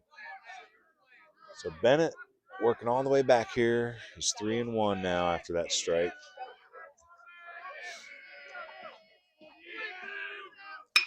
Ground ball to the shortstop Deaton. Picks it up. Honeycutt motoring across. Bang, bang play. Oh! He was called out, but dropped the ball. Was wondering if it might have been on the transfer. We're going to have to call that an E3 on the dropped throw, because the throw was right there from Deaton. Would have been out. It was bang, bang. Umpire initially signaled out, but the ball dropped out of Easton Cooper's glove over there at first base. Umpires coming together to discuss it, see if it was on the transfer. Play is going to stand. Fail the least. That's what we talked about. Up next, Hunter the and I are Patriots. watching the replay right now. It's tough. Let's see. Catches it. Oh, you know what? Might have been transfer. Well, I can't really tell. Tristan Massey. It's a tough call there. My thing is got to just catch it. Gotta fail the least, man. Got to fail the least tonight. Let's go. Bennett's going to bounce one there. Maybe paying a little too much attention to that runner there with the was a little Nestor Cortez in him there with that hold. If you're Bennett here, I think you just got to deliver to the plate and go after Massey. 1-1 count. Tristan Massey in right field this evening. I got him down as T. Massey. Shout out to Thomas Massey, your rep from Kentucky. Probably no relation. Lane Beaver on deck. Massey's the 7-hole hitter. He popped up that bunt back to the pitcher in the second inning. Runner goes, you have to return after that foul ball. Massey, a junior. Remember, there's a bounty on foul balls. Foul balls are going to award. Give me all your foul balls. There's a bounty on the foul balls here, but it's crazy. They got to bring them all the way down to the concession stand, which is like beyond the right field wall, just to bring them all the way back down here. Swing and a miss. Shooter Fox is going to have to tag him, and he does. As out number 3. So Bennett has to labor a little longer than he wanted to after the drop the ball at first base there, but it's no hits, no runs on 1 error. Heading into, we only got 1 error in the game? No, because Dallas Bartlett had the throwing error in the first inning that allowed the runner to go up. So I know there's 1 error there. You call that a hit, though? It's a hit, but he went to second on the throw. You know what I'm saying? He was safe at first, but he was only able to go to second because of the throw. So boo! I don't like errors in small school baseball. Hey, that's what it is. All right, where are we at? We are heading into the bottom of the 3rd. For the Cougars, it'll be Mason Silvers, Casey Jones, and Shooter Fox. Want to thank our in-game sponsors. Again, you've noticed that we've had some inning sponsors, but we also have some in-game sponsors that will pop up along with the action in the game. So I want to thank Ion Outdoors, our mound visit sponsor, State Farm, Chad McMahon Insurance. That's our insurance runs sponsor. That'll come into play after the 4th inning. BH Granning is our WebGem sponsor, so BH Granning Glove Work. Hauling Solutions and Grading is our stolen base sponsor. Burlett Painting is our called strike 3 sponsor. Paint the corners with Burlett. Next Level Baseball North Carolina. They are our next level play of the game. So right now, I don't know if we've really picked one out yet. It's still early, so we'll see. And then we have a player of the game that we always celebrate is our CamWood Bats player of the game. So thank you to our in-game sponsors. If there's any businesses out there that are interested in being an in-game sponsor for every broadcast we do, we got some prorated rates. We'd still like to fill a few more sponsorships. We got a couple. We have 2 innings open, and we have we can make up just about anything for an in-game sponsor. And then we have lots of home and away sponsors that are for individual games. We already announced a few of those today. So, again, we need as much help as we can to build this broadcast and keep trying to bring college recruiting opportunities to our mountain ball players. Silver's popped up to the catcher, his first AB. Griffin's going to miss high there with the fastball. So 3-2. Mountain Heritage still has that lead here, trying to build on it. Good pitch right there at the bottom of the zone. Might try to wander out and get some velos on Caleb Griffin here in a little bit. Casey Jones on deck.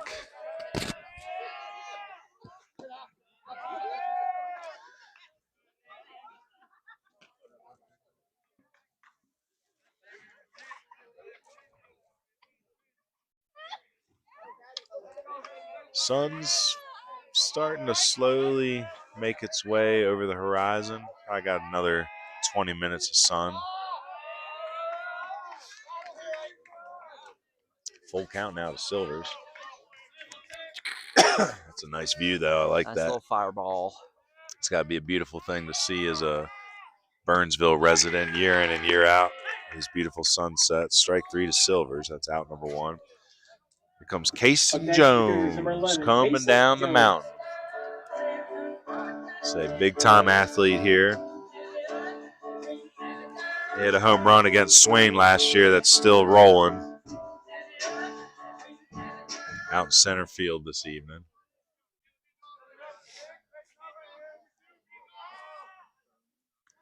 And he's going to take that spinner off the shoulder for an HBP. Casey Jones is a stolen base threat. We go drink drinks and take shots until we fall like the roof on fire. Now, baby, get my booty naked, take off all your clothes and light the roof on fire. Shooter Fox had the big hit of the game so far. He had that 2 RBI single back in the first. That's the difference maker right now in this 3-2 lead. Long hold from Griffin. Timeout called by Fox. That pitch will not count. Half the screen's orange.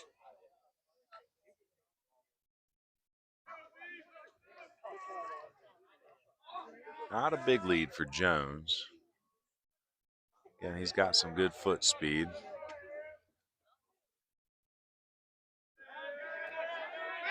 There goes the runner, but it's going to be bounced. It's a wild pitch. Jones will keep running. He's going to head all the way to third base. That ball is going to fly out in the left field. He's going to get up and start his path home. There's a little league, looks like a little league home run there. So we'll give him a stolen base for second. It's the wild pitch that actually allows him to go all the way to third, and it's the E2 that's going to allow him to score. So, wow. Interesting notes in the scorebook there. Stolen base with a wild pitch and the E2.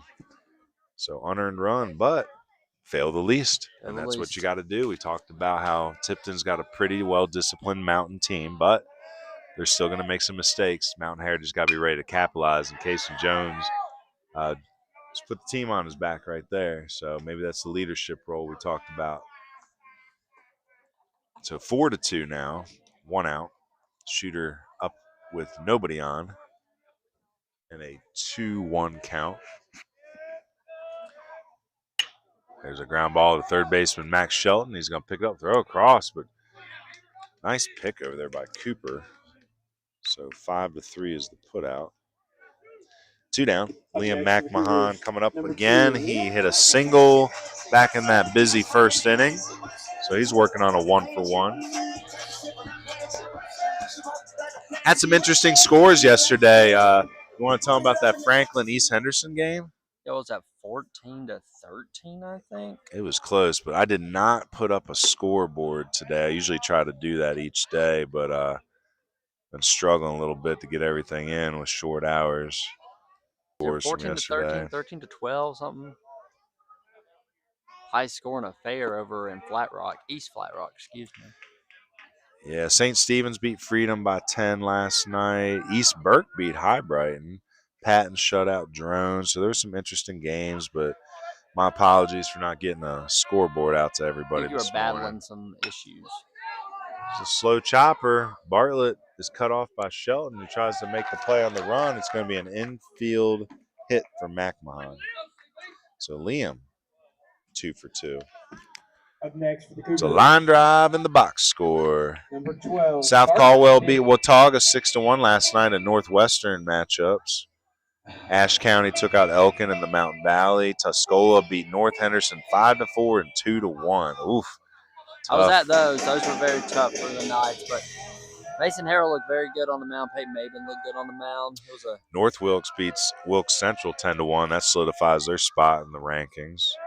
East Wilkes taking out West Wilkes. That's going to be a bouncer. That's going to let Shooter Fox scamper down to second on a wild pitch. Newton Conover shutting out Bunker Hill. North Lincoln shutting out West Lincoln 10-0. There it is. Franklin beat East Henderson 13-11. That is a very telling game, and I'm interested to see how the second half of that matchup goes. Do they play each other again this week? Or are they playing tonight? no, I don't think so. No.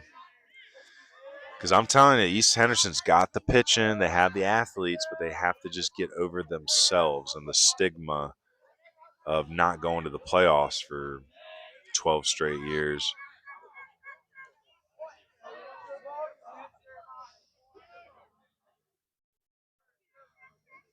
We'll check in today. Maybe some of our viewers out there in the audience can give us some updates. We saw Allegheny with a big 15-1 win over Salem Christian School today. I'm not really sure where they're out of. Probably Salem.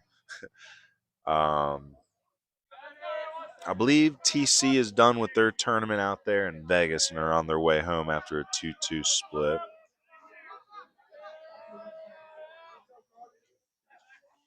So Carter Bennett, he ground into a double play his first time up. Love to help himself out here with some insurance runs. Franklin and Swain, I think, are playing this afternoon. Inca beats ACA 11-9. Good for ACA for sticking around. They've been struggling. So Griffin here with 2 outs, trying to keep this a 4-2 game. Bennett's going to square on 3-0, Little League style. We'll see how this plays out.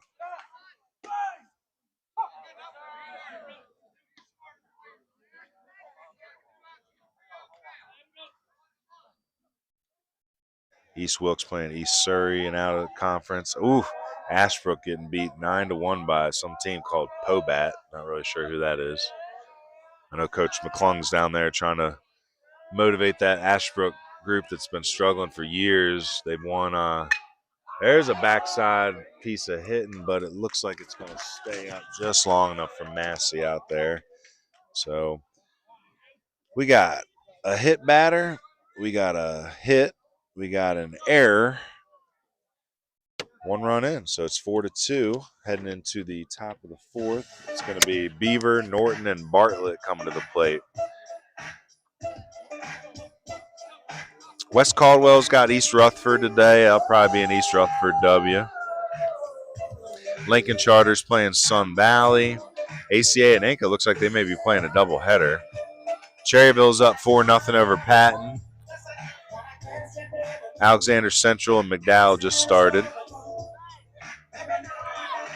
West Wilkes has got North Surrey. Freedom's playing Maiden. East Lincoln and Ford. That's pretty. That is a pretty sunset. Well, while we're looking at scores, let me tell you a little bit about our 4th inning sponsor, Nova X Kinectics. It's run by a gentleman named Anthony Payne, and Coach Payne's been working with several of our Western North Carolina arms over the last few seasons, and he's helped them make major jumps in their physicality, velocity, and overall athletic performance. By infusing data, analytics, and biomechanics, Coach Payne is trying to help pitchers get the most out of their potential. If you're looking to make strides in your pitcher performance, get with Coach Payne at Nova X Kinectics ASAP. He offers in-house and remote training options for high school and college-level athletes. Nova X Kinectics. That's new school data and old school grit. The JV pitcher in the afternoon game was Bryson Murphy. He is a pupil of Coach Payne. I liked what I saw out of Bryson. Big leg kick, good hip hinge. Got some notes for him. I noticed how he kind of changes mechanics a little bit on his slide step today. I'll probably talk to Coach Payne about that. But velo was good. It's probably about 75, 77. Spun it in there pretty good. A lot of contact, which I like to see. Not deep counts. But there's a lot of folks that have been turning to Coach Payne and Nova X Kinectics, and they're seeing amazing results. So get with him today if you're a young arm. Ball high by Bennett against his Lane Beaver up for a second time. Lane reached on a fielder's choice back in the second, but did come around to score in that Madison rally. Ball low. Beaver's going to head on down to first base with the base on balls. Next for the Patriots, number 8, Carter Norton. Carter Norton coming up now for a second time. He walked in the second inning. And this is where we get to test Hunter's pet peeves. With the walk, will the number 9 hitter come out swinging on the first pitch? I hope not.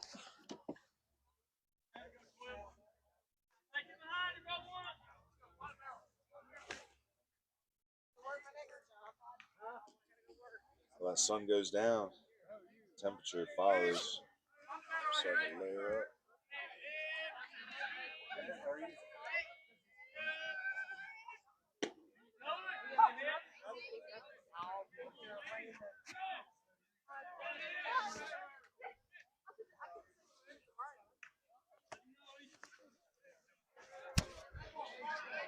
Carter Bennett gets head 0-1.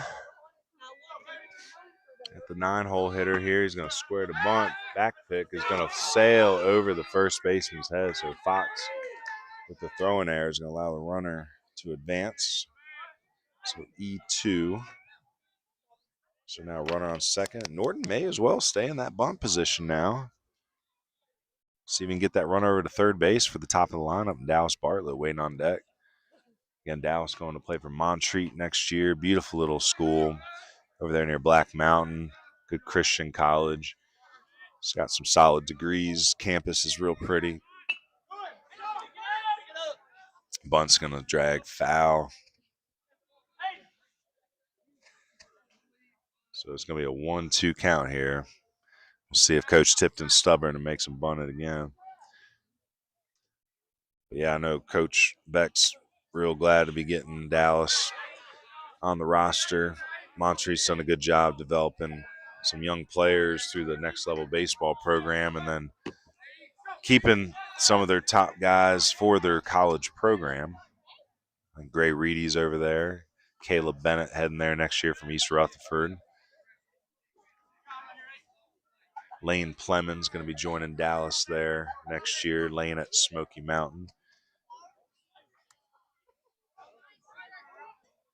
Montreat was one of those areas hit real hard by the hurricane, but they've recovered pretty well. There's a hard ground ball knocked down by Deaton. That's going to be an infield single. So he slid down to a knee to keep it in the infield. Beaver's going to come around to score. So we're going to put that in as an RBI single for Carter Norton. It's a good piece of hitting. Makes it a 4-3 game. Still nobody out. So Bennett back to work here. That ball's going to bounce away. Fox is going to pick it up but hold on to it. So wild pitch allows Norton to advance one base. And Dallas, I believe, is a 3-sport athlete. Plays football and basketball as well. So Tipton had to deal with him during football season too, huh?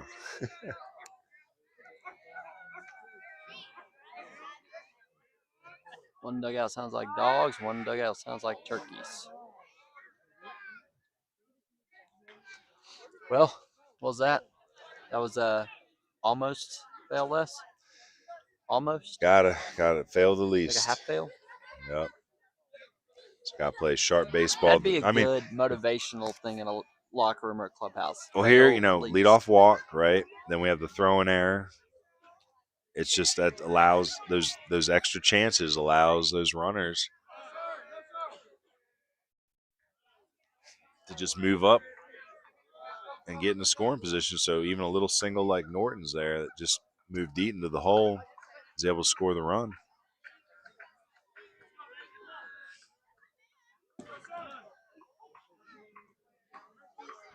So Bennett losing the strike zone a little bit here in the inning. The leadoff walk, the single by Norton. Now 3-0 here to Bartlett. Bartlett's going to take ball 4. So first and Up second next for now. the Patriots, number 16, Zane Buckner.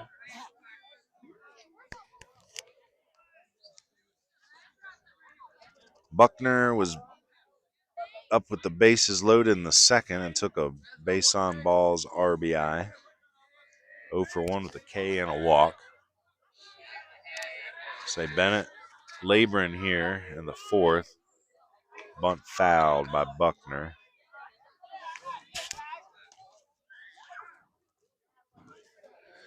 In the matchup history, these guys play each other twice a year. Last year, That was my favorite I think stat. they split. Heritage had the walk-off win here. Madison won at home 8-6. Back in 24, Heritage beat Madison 18-14 in a football score. And then swept them, actually, in a 5-4 game. 3 of the last 4. Yeah. So is that the doubleheader on the same game, maybe, or same day? That's probably my fault. Okay. It could be. And then back in 2023, Madison shut out Heritage 13-0 and then beat them 10-4. Well, Madison's won 6 of the last 10, dating back to 21, right before COVID, or after COVID. But this was my favorite stat. 15-15 since 2011. The rivalry has never been better. Not lopsided at all. They've been trading blows for years. Bennett quickly off the mound is going to try. Say the second baseman got there late. So with McMahon getting there late, the runner collides with the fielder, and that's going to allow Norton to score and Bartlett to move all the way up to third. Up next,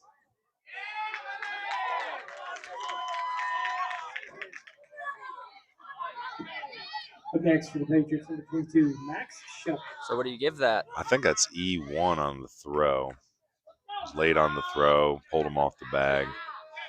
So Buckner on with the air, Bartlett all the way to third, Norton in. It's going to be one of those games again where I don't know the earned runs. I have to text Coach Reagan and Coach Tipton after the game, like, give me your box scores. Nice block by Shooter Fox there.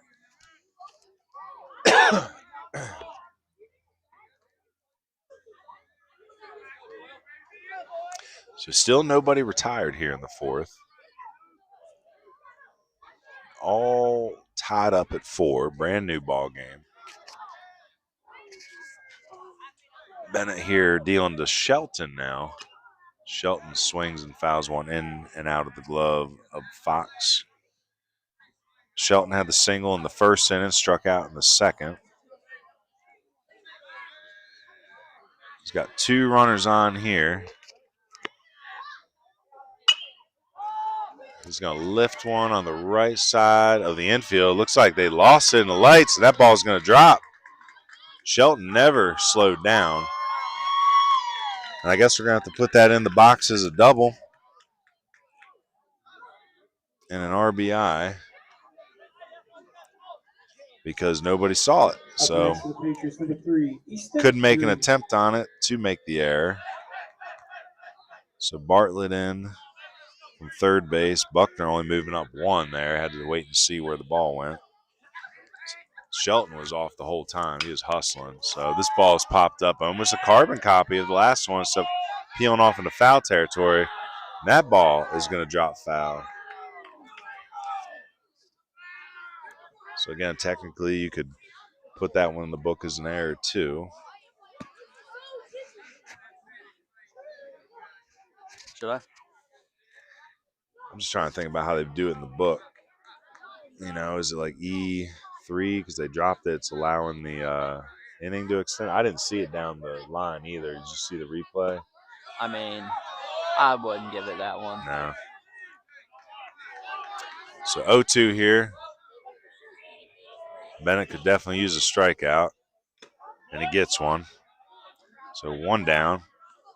Caleb Griffin now the batter.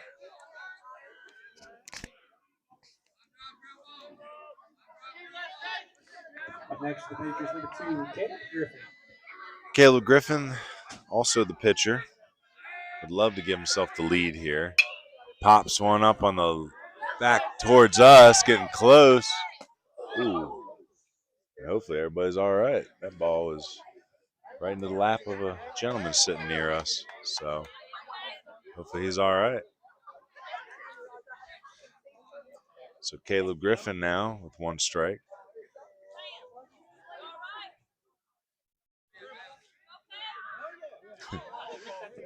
So the gentleman next to us is okay.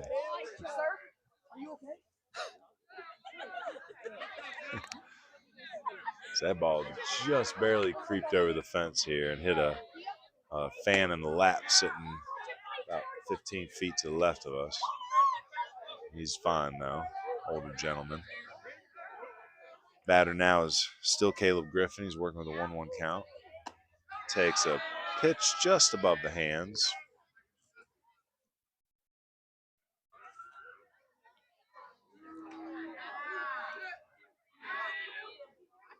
Swing and a miss. Chases one up the zone. 2-2 count. Again, got to remind me, I got a camera in center field when we leave today. Had that out there for the JV game. Swing, foul ball, lifted down the left field line. That will be out of play.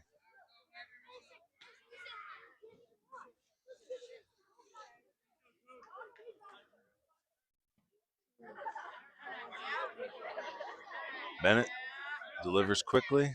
Curveball, foul tipped into the glove of Fox. That is out number 2. So 2 Ks back to back.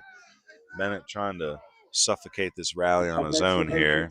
Number 4, Dalton. Dalton Honeycutt, the DH, coming up. He's 0 for 1. Was hit by a pitch in the 2nd inning, reached on an error in the 3rd. Ball high. So I'm not sure what Bennett's pitch count is, but it's probably getting up there a little bit. 4-4. Or no, excuse me, 5-4. Madison has taken the lead. My bad.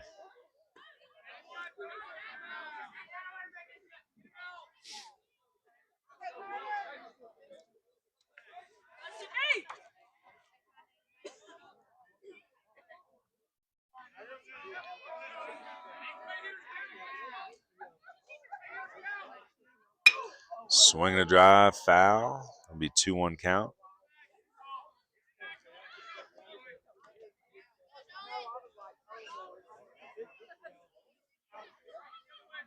So that temperature is definitely starting to drop. I see coats and blankets starting to dress the shoulders of about everybody in a here. propane tank that just went behind us. Yeah, that's smart, that's the way man. to go. That's a Dusty Step. Yeah, right there. Coming well equipped. Always. When I smell propane at the game, it's like, I know he's here. Hank Hill would be proud. Full.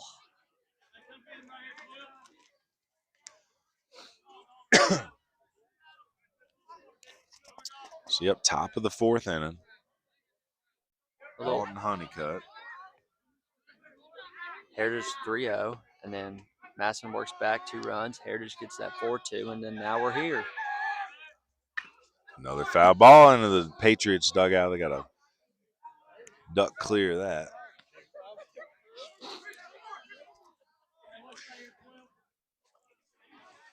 It'd be really cool if we could have seen like each of these games throughout the last like 4 or 5 years and see. So I guarantee it's just like this, back and forth, back and forth. Probably some sloppy games too, some of them. Hey, that's okay. Ball 4. It's going to load these bases up now. Honeycutt heading down the 1st. Tristan Massey to the plate. Madison has officially batted around this inning. So again, bases loaded. Up next for the Patriots, number 12, Tristan Massey. Massey is a pop-up victim and a strikeout victim, so this is definitely the batter that Bennett's going to want to try to attack.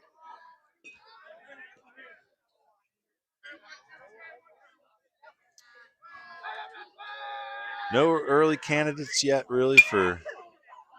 There's a pop fly down the right field line, hooking, foul. Say not really any candidates yet for player of the game. Shelton's 2 for 3. I hate giving them a double on the one. Pop up, it gets lost in the sky. Both these pitchers have labored a little bit. Still plenty of ball game. We'll see how this one shapes up. Ball high.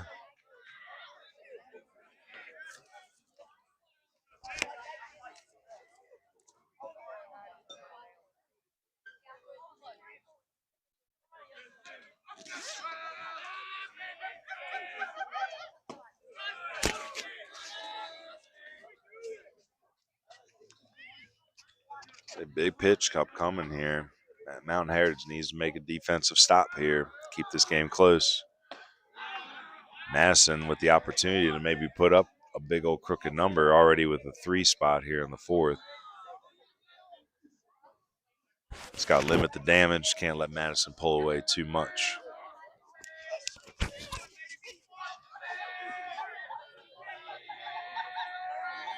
Bennett deals. Ground ball right back to him. He's going to take it over to first himself. Out number 3. So they do bat around. There's 3 walks in the inning. 2 hits, and 2 errors by my count. So 3 in, it's 5-4 now, heading into the bottom of the 4th. Again, we want to thank our home team sponsors. Thank you to Murphy's Greenery, and thank you to Bubba's Good Eats. Again, both these businesses are sponsoring the time that we take to market these games beforehand to college coaches, travel costs and expenses, and then the time that we take after the game to cut up highlights and post videos and scouting content on our social media. Again, Bubba's wants you to know that they got breakfast now. Again, if you've ever been over there, it's delicious food. It's your Mountain Heritage hometown restaurant. I believe they got the game up on the TV this evening, and they're seeing a good one, 5-4 here, Madison up. Also want to thank Murphy's Greenery. Again, they specialize in hand-graded Galax, log moss, Lyco, boxwood, and Christmas greenery. It's family-owned and operated since 1991. It's a long time, serving Western North Carolina and shipping worldwide. So, hey, if you're a college coach out there watching tonight and you need their product, they can get it to you. So, again, thank you to Murphy's Greenery. They're local right here in Yancey County. And thank you to Bubba's Good Eats, also local. Buy local.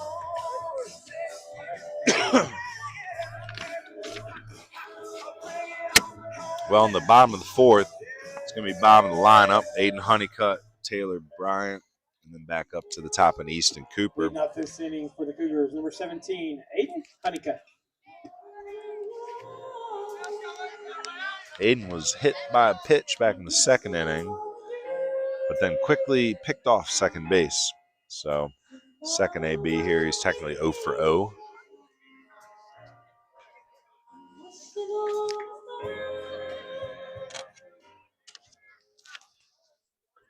So the lights are on here in Yancey. Mountain Heritage home field. That's a first pitch pop-up in the infield. Cannot get a read on it. Dropped by the first baseman. It'll be E3. Aiden Honeycutt reaches via the air. So it's going to be one of those cold mountain baseball nights. Again, got to fail the least. Make the plays here. Get through the innings, collect your outs. Mountain Heritage has the leadoff hitter on board again, and opportunity to tie this ball game here if they can turn the lineup over and get to the middle of their lineup. First pitch to Bryant. Knees buckle a little bit on a curveball. Nice pitch by Griffin. Oof.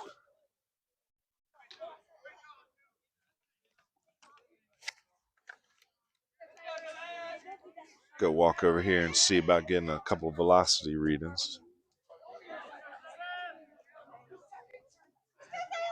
Sneak in the middle here with y'all. So bunt. Oh boy, that throw is going wide right.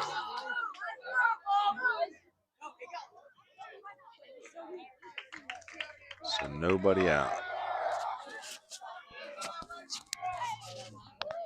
Up next for the Cougars, number 18, Easton Cooper. So I'm going to continue with my play-by-play. Don't mind me. Just sitting here in the middle of y'all. So leadoff hitter Easton Cooper up now for a third time. 5-4 is the deficit. Trying to get a radar gun reading here on Griffin for you.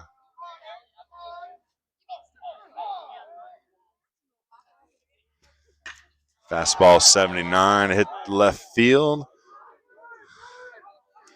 Ball's going to be caught. Sack fly. So we wander back. So fastball coming at 79. That tells me Griffin's probably touched the 8 tonight. Number 3, Braden Deaton.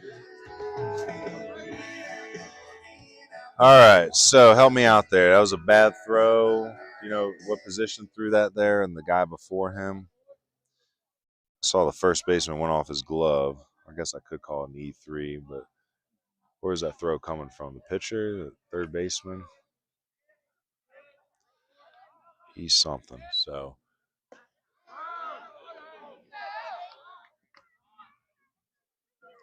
So it was a sack fly, RBI for Cooper. It's FO7. Throws come from the pitcher. Is it? Front. Do you give That's an E1? E1. E1, okay. So yeah, Honeycutt reaches on the drop pop up, the E3, the E1 there from Bryant. Was Bryant bunting on that or just? Okay, so we'll give him a sack bunt on that so it won't count in the box score. That's, the throw goes wide since Honeycutt to third. Sack fly RBI from Cooper. And that's where we stand now. So Deaton up again. That's a pass ball. The ball's right off the glove of the catcher, Green.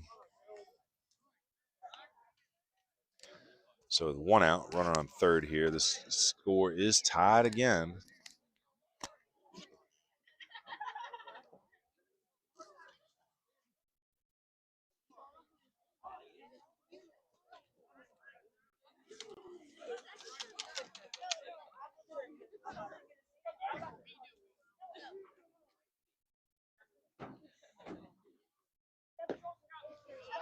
So that's pretty good heat. He's been 79 steady. I want to say he's probably been 79, 80 tonight. Because again, he ain't even going from the windup. So a couple fastball readings, 79, 79. We're going to say 79, 80 on the evening. Deaton swings and fouls one off to the left side, just wide of the Patriots dugout. Deaton is 0 for 1. He's walked and scored a run, popped foul to the catcher in a second AB. Great opportunity here for the Cougars to try to get back ahead in this game. Griffin steps off.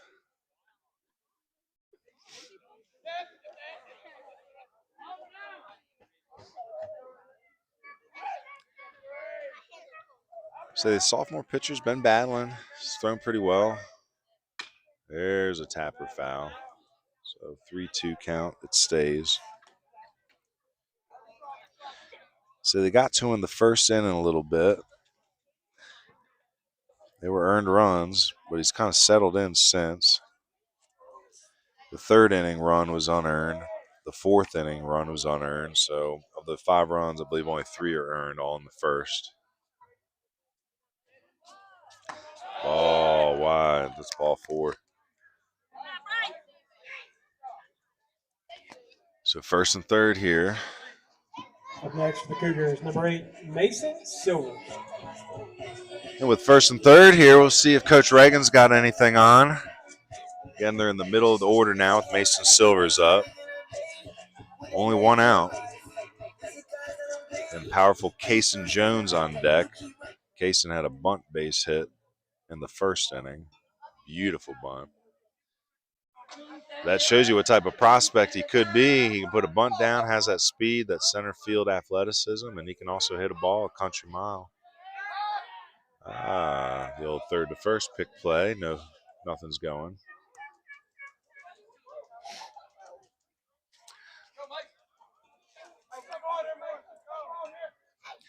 Mason Silver in that 3-hole this evening. 0 for 2. Runner goes. That ball's fouled off, though, so Deaton will have to go back to first. Silver popped out to the catcher and struck out tonight, so I know he's definitely wanting to build upon this box score.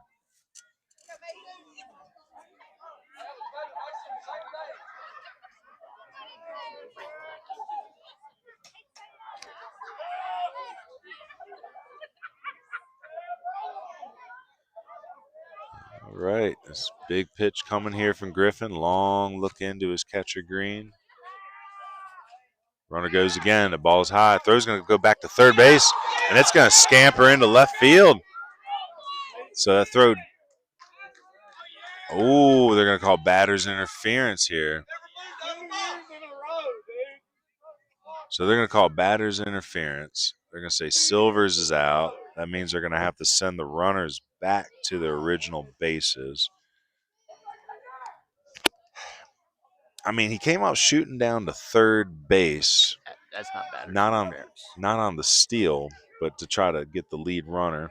I want to watch the replay here. So Silvers is in the box. He does back up.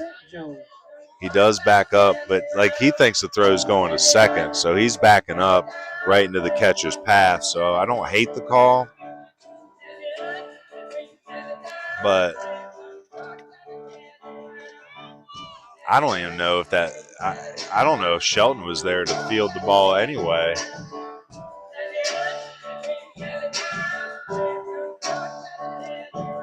So yeah, 2 outs now. Only 1 run in this inning. It's going to stay 5-5. So the Patriots get a gift. Steps back in, you know. He's not out of the box though. Just because your foot is in the air doesn't mean you're out of the box. I don't like that call. Yeah. They had something similar like that last night in the North. I think it kind of bailed them out of a poor decision to throw down to third. It did, and that's why I don't like that. Yeah. Last night, North Henderson Tuscola, there's a runner rounding second or a runner on second, watching the rest of the play occur, and then he takes off to third because the ball gets thrown away. Oh wow! So Easton Green just absolutely snipes Deaton trying to steal second. So caught stealing. That's 2-6 down there. So Deaton took off, but Green with a rocket had him out by a foot. And that's your inning. So it'll be Case and Jones to lead off in the next inning in the bottom of the 5th. Heading into the top of the 5th. It will be, I believe it's Honeycutt, Massey, and Beaver. Hey, join the Patreon. Head on to patreon.com/BB University WNC. You're going to find the best coverage and content in Western North Carolina high school baseball available. Conference previews, preseason and playoff predictions, power rankings, players of the weeks, prospects lists, podcasts, highlight films, and more. Memberships start at $1, and all that money raised stays right here in Western North Carolina. So support Mountain Baseball and join our Patreon. I think we got close to 120 members. Again, we have different tiers: $1, $5, $10, $20, $50, and $100. The $100 and the $50 one. We don't have a $100 guy yet, but we have a couple $50 members. Half of that monthly membership goes to building our scholarship fund. We've done a $500 scholarship for the last 2 years. This year, we're going to add that additional Patreon money for those $50 and $100 subscribers. So if you're a philanthropic type, you love what we're doing, and that $50 to $100 doesn't hurt you each month, consider giving. Half of that will go to build the scholarship fund, and then the other half goes to helping fund that content and that coverage. The $5 through $100 memberships also have some merchandise tied to it. We're trying. We have great feedback so far on the articles and the content. Had some people say it's the best sports writing they've read in eons. I was an English major. I like writing, so there's a lot of creative content that is all focused on recognizing and celebrating Western North Carolina high school baseball. So join the Patreon. Well, I wonder if our folks above us are also watching the Tar Heels right now in March Madness.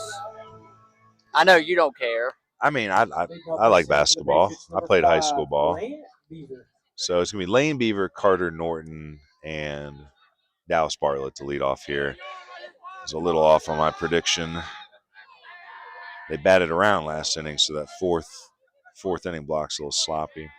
Lane is 0 for 1. He's walked. He also reached on a fielder's choice. He's stolen a base and scored 2 runs, so pretty productive out of the 8th spot. Takes a strike here. New pitcher in to relieve Bennett is number 3, Easton Green. So Easton heads out from behind the plate and onto the bump.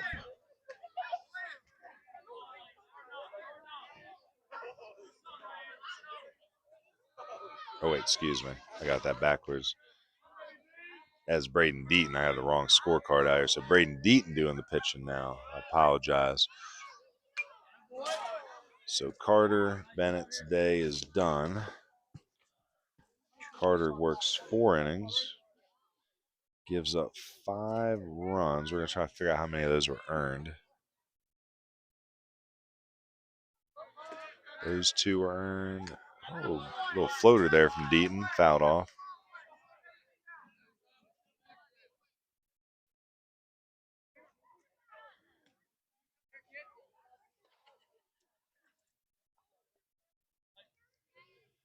Yeah, a few of those runs were definitely unearned. I'm just a little.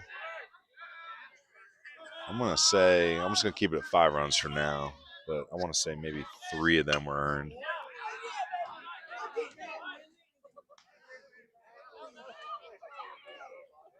So he didn't give up a lot. Bennett didn't give up a lot of hard contact, and it was the walks that got to him.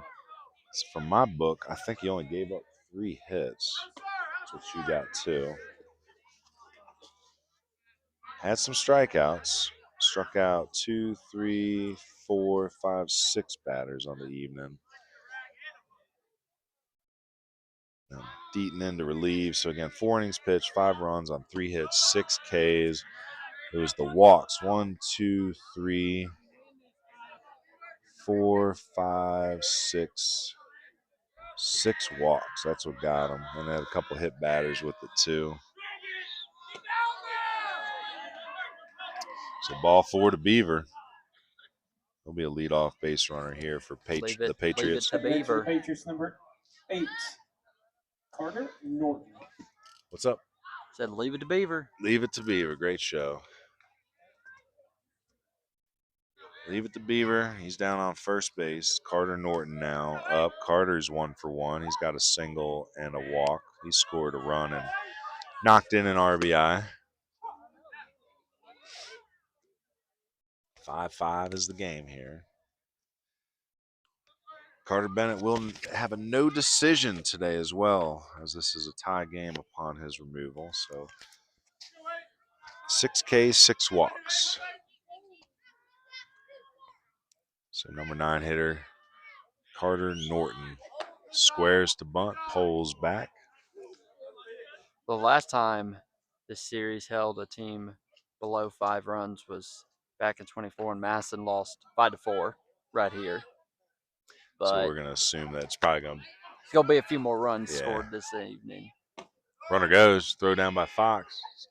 It bounces off of the second baseman, McMahon. That's going to allow the runner to advance. So it'll be a stolen base for Beaver. It'll be error on the throw that allows him to move to third base. So mark another error.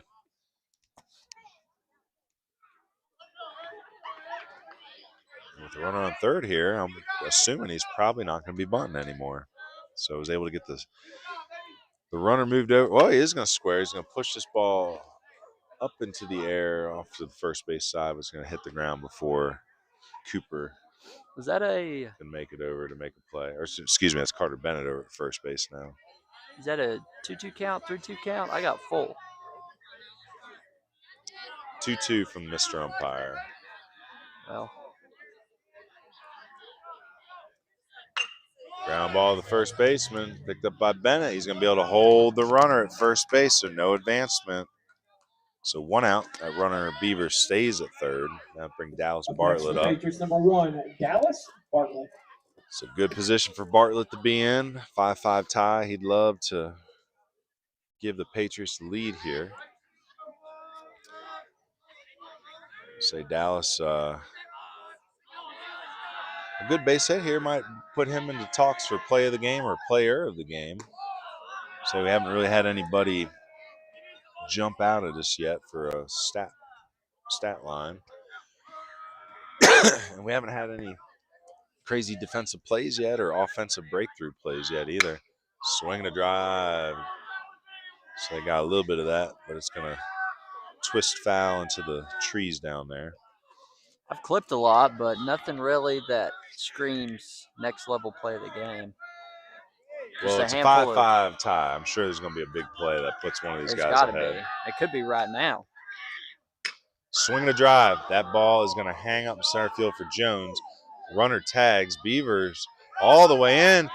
Oh, cuts the throw. Might have had a shot. I think he was going to score either way. So sack fly. Sack fly, RBI for Bartlett. That's Beaver that comes in to score the third run of the game for Beaver. So again, Beaver's reached on a fielder's choice and 2 walks. He's scored 3 runs. That's Bartlett's second RBI of the game. He's technically 0 for 1 with a hit by pitch RBI, a walk, and a sack fly. Buckner up for a third time. Buckner walked in a run in the second. RBI walk. Reached on there in the fourth. He's technically 0 for 2. So wasn't huge yet, but it's probably our next level play at the moment is that sack fly. Dallas Bartlett just getting a job done. So might as well clip that one. Already ahead of you, brother. All right, brother. Remember what I told you the other day? What's that? I can't say it on air. Okay. Nice piece of backside hitting there by Buckner. That'll be a 2-out single. So another base hit for the Patriots. They're starting to catch up in the hit column. I believe that is their 4th hit of the game now. The Patriots number 22, Max Shelton. So 6 hits for Mountain Heritage, 4 for the Patriots. It's the 7th hit. Or yeah, I'm dumb.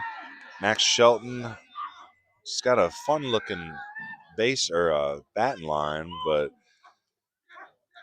he's 2 for 3. He had an RBI double his last time up. But that double had an exit velocity of probably 60. It was a pop fly that nobody saw, so landed in no man's land. He hustled all the way to second. They're going to intentionally walk the young man here, so that's what happens when you're the conference home run leader. So intentional walk brings Easton Green up to the plate. Easton 0 for 3. Be a good chance here for Easton Green to say, hey, don't walk me. Or don't walk Shelton to get to me. Let me show you what I'm all about. So good chance for the freshman here to, if he can find some real estate out there and knock in an insurance run. So should probably mention that. I guess technically we'll be lucky now, to get one tonight. I say technically now that we're Dallas Bartlett gave them the lead, now we are in insurance run territory. So we can speak on Chad McMahon State Farm Insurance. Again, he is the sponsor of any insurance runs that are scored in the second half of the game. So if Madison is able to plate a few more insurance runs here, we'll shout out State Farm Chad McMahon. Curveball is a slow looper, stays above the zone.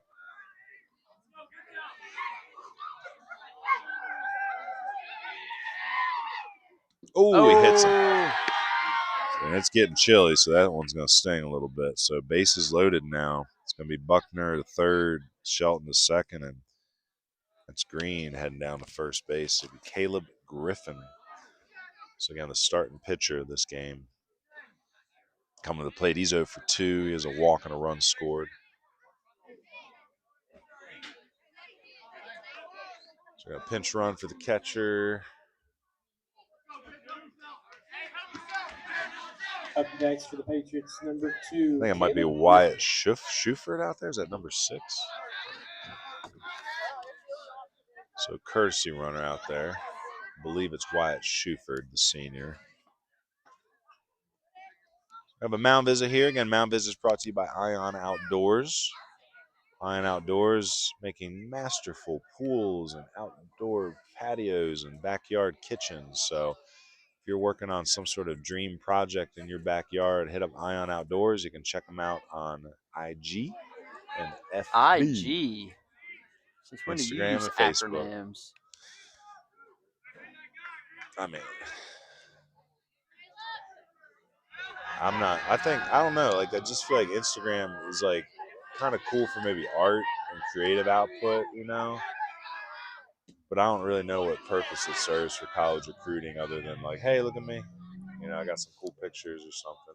It's You could put alright. highlight. You could have a highlight. You can for sure, but I don't know if college coaches are necessarily on there scraping for prospects. No. Like, I think that's still probably Twitter.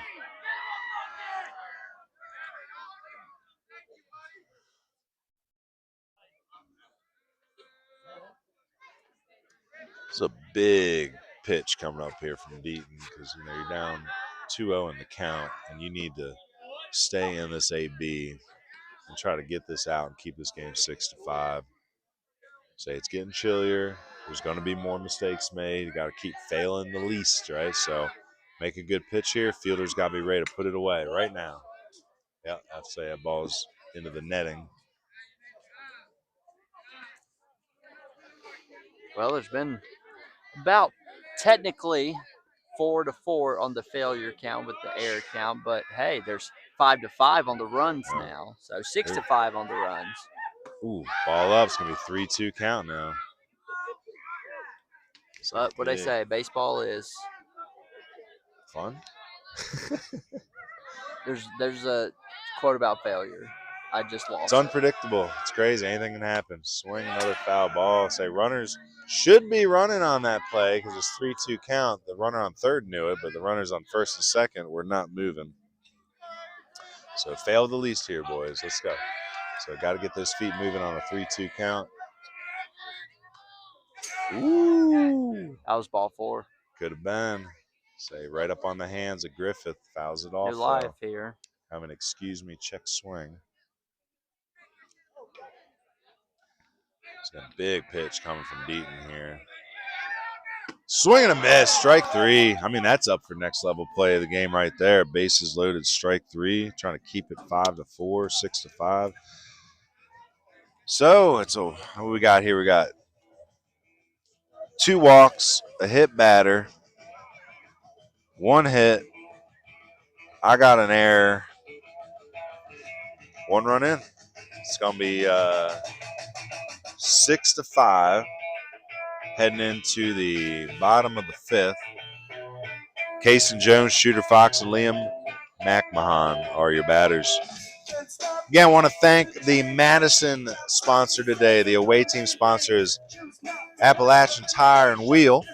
I want to thank them for taking the time to sponsor sponsoring the time that we put towards marketing this game to college coaches, editing and posting highlights and scouting information afterwards, the travel expenses to get here and get home.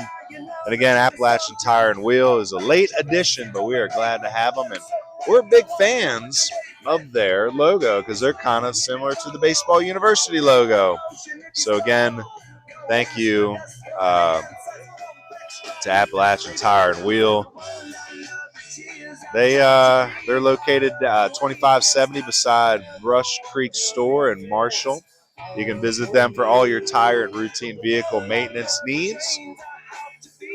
Looking at their Facebook page, I would say that's probably the best place to catch them is on Facebook. I think, honestly, for a business, like if you're a mom and pop, like Facebook seems to be the best place to advertise. Leading off this inning for the Cougars, number 11. Even though a lot of people say TikTok's big on advertisements now for business, but maybe that's more for nationwide. I feel like if you're a mom and pop, it's got to be the Facebook pages.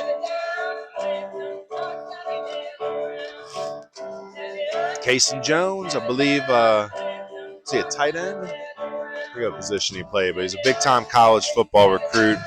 He's committed to play football at Elon. The baseball talent is there if you ever wanted to pursue it. He's working on a 1-for-1 evening at a bunt single, also hit by a pitch. He scored 2 runs. Back in the third, while stealing second, the throw went wide, and he scampered all the way in from third base. So, swing and a foul ball off the left side. It's going to be out of play.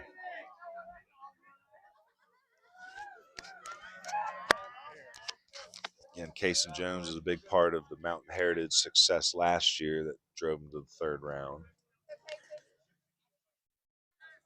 So they graduated some talented seniors last year with Caden Carroll and Lane Chandler hanging it up after their senior season.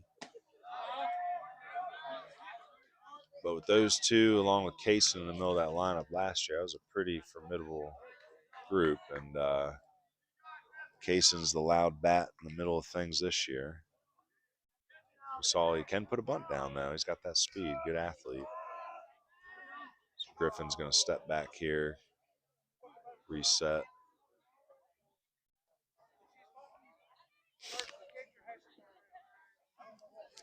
All right, 2-1 delivery finally coming here.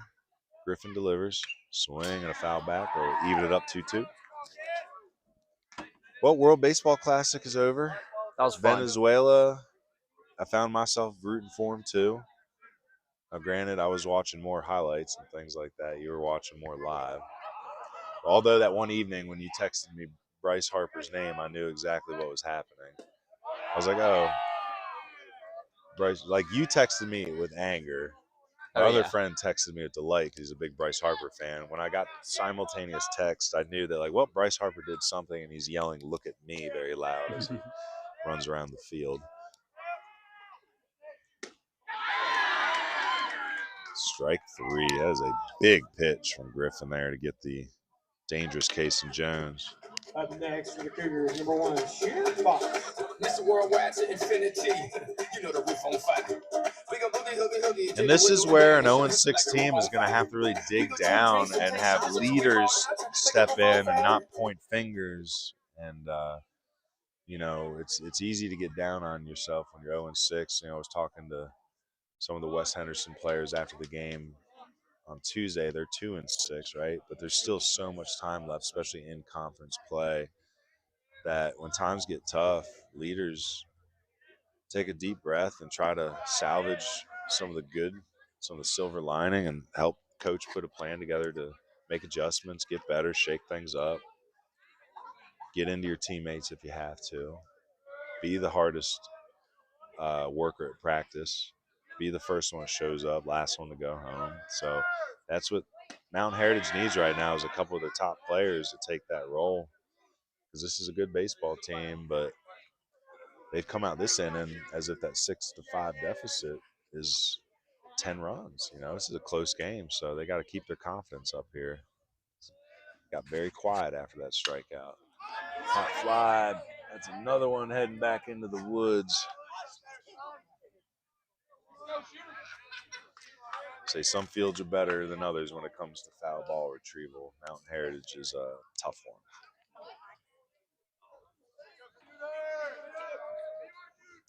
So Shooter Fox here, he's 1 for 2. He had that 2 RBI single in the first inning. Caleb Griffin thought he had it. I heard I heard an infielder out there announcing it as well. We got 2, and that ball is. Got 2 balls in the count. I'll say it's a 2-2 count. He was partially right. Ooh, he may have gone after that one. I think that barrel broke the plate. He calls strike 3. So back-to-back strikeouts from Caleb Griffin. That would be Liam McMahon to the plate now. Liam is 2 for 2. He's had a quietly good day. 2 singles.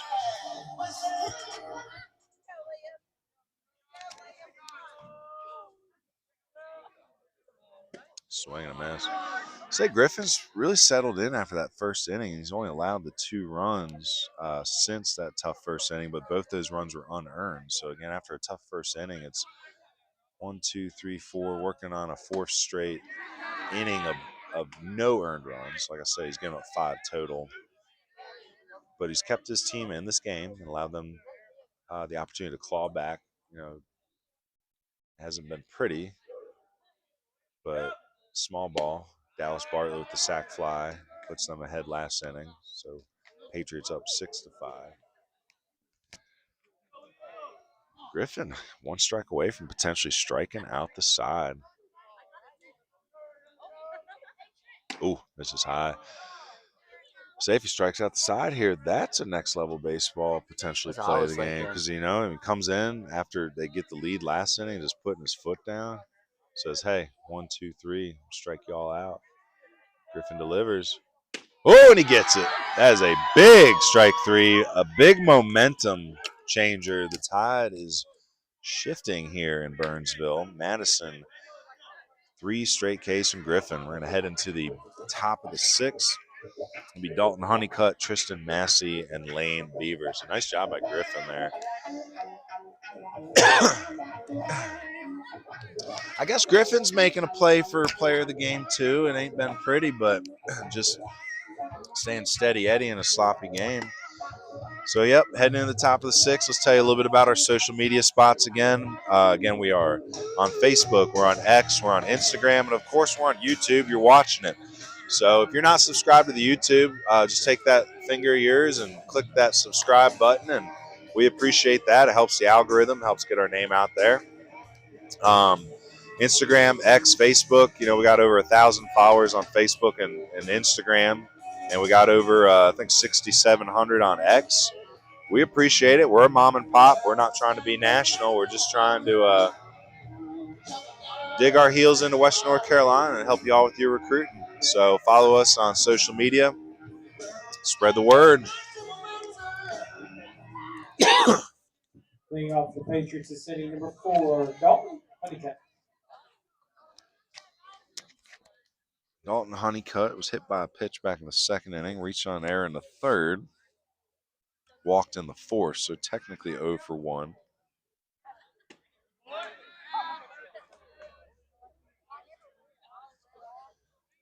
So Brandon Deaton back out there for a 2nd inning.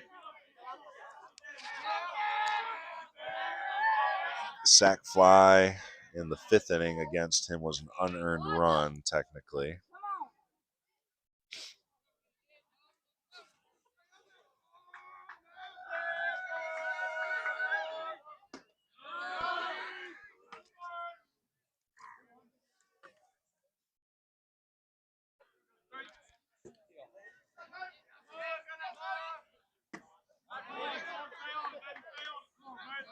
Foul tip, 2-2.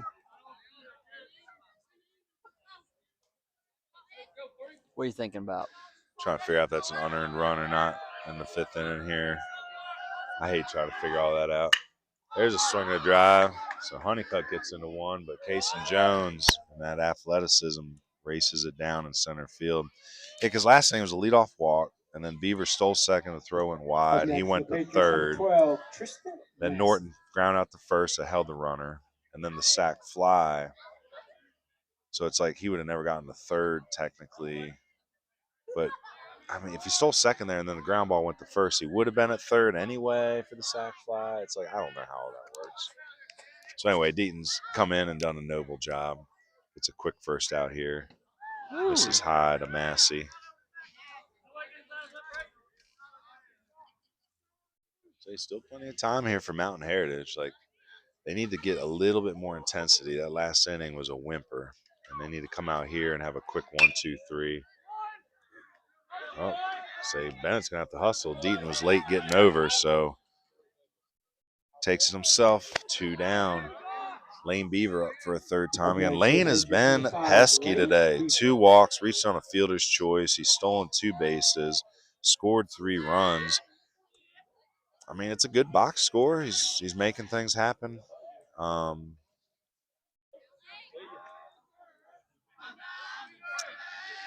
So, I mean, Beavers can stick with the theme of just getting on base here. It'll extend the inning and allow the Patriots to turn the lineup over with Norton in the on-deck circle.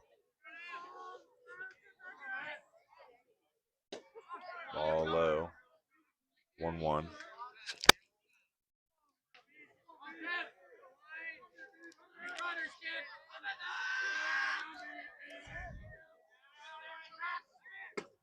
There's a strike. So 1-2 count now to Beavers.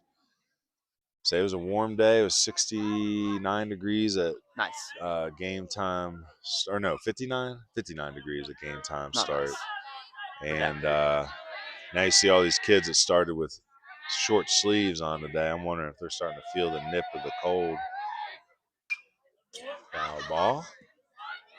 So Beaver stays alive.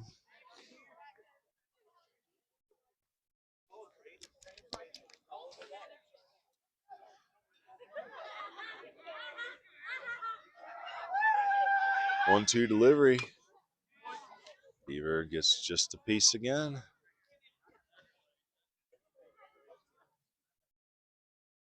Ooh, stretch my legs a little bit.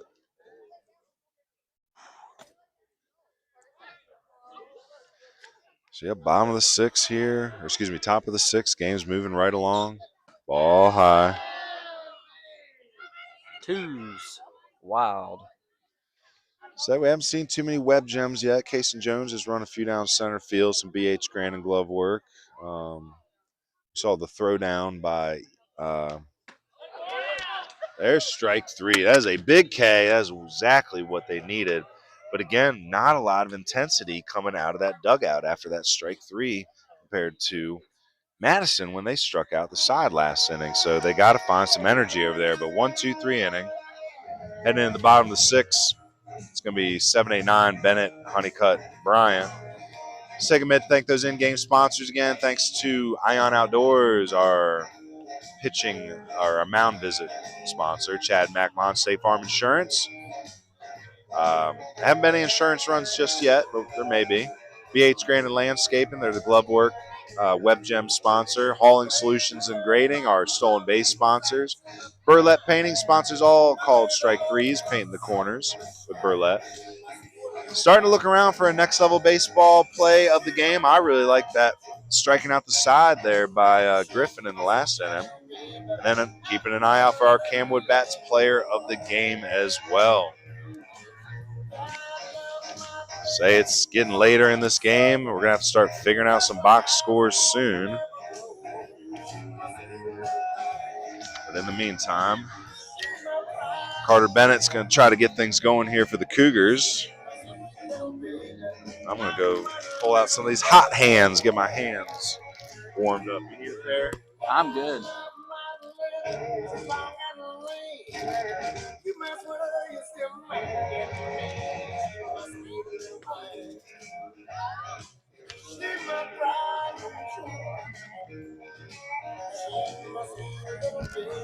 Well, that's the evening for Griffin. We got another pitcher in here. Looks like Dalton Honeycutt coming up. So 5 innings pitched for Griffin. We'll get his line tallied here.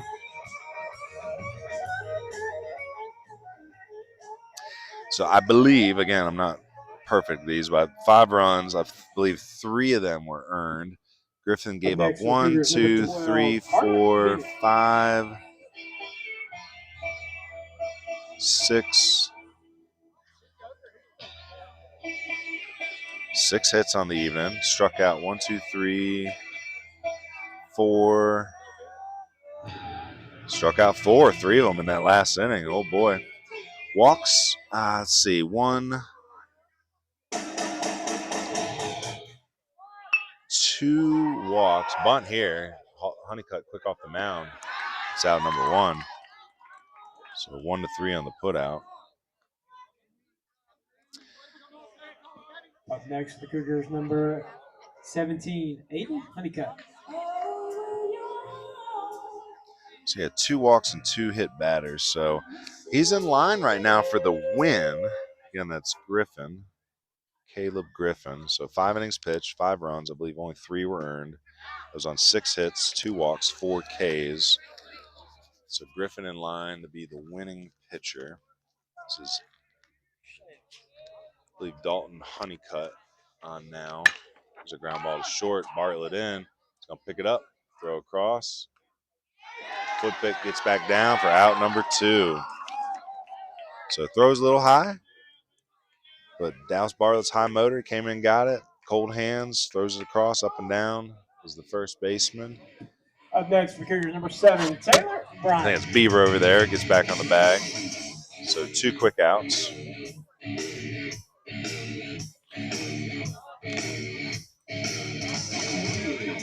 So Honeycutt, if this lead holds, he'll be setting himself up for a save. But we were going to still have 1 full inning to play after this. But again, Mountain Heritage, after having this, they had the side struck out against them in last inning. 2 quick outs here. So I think that is 1, 2, 3, 4, 5, 6, 7 straight retired without a hit or a base runner. So Mountain Heritage needs to find some energy, get loud here. Here's a shot up the middle, and that'll be a base hit. So Bennett out of the 9 hole with a timely piece of hitting. He's 1 for 2 on the night now. He had a sack bunt his last time up. Now bring Easton Cooper up in the top of the lineup. See if they can get something going with 2 outs.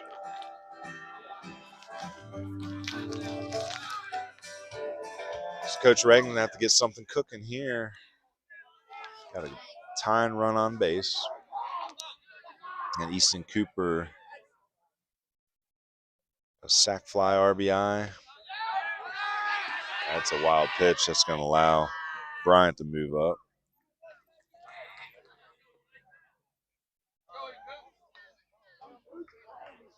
Yeah, Easton Cooper had a sac fly RBI back in the 4th inning. He's also got 2 singles, so he's 2 for 2 with a run and an RBI.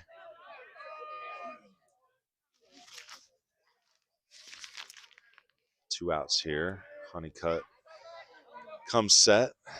Not a huge lead out there by Bryant.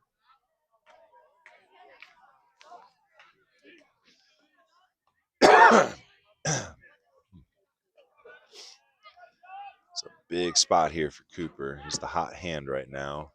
Very productive out of that leadoff spot today. Swing, that's a pop fly. Shelton is over, but it's going to be Honeycutt, the pitcher, that calls it. And that is out number 3. So had a runner in scoring position. It's just the 1 hit. No runs, no errors heading into the top of the 7th. It's go time. Madison's looking to add some insurance runs, and Deaton and the Heritage Cougars going to have to bring the A game on defense, try to hold this to a 1-run game. Well, heading into the 7th inning, we got a 7th inning sponsor. Let me tell you a little bit about Hale Tax Solutions.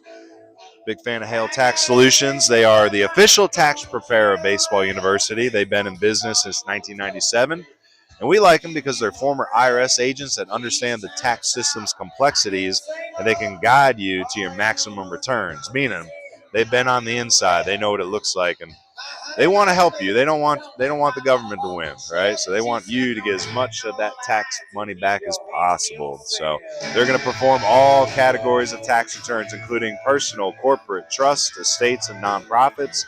They also offer bookkeeping services, consulting, and can be a representation at state or federal audits.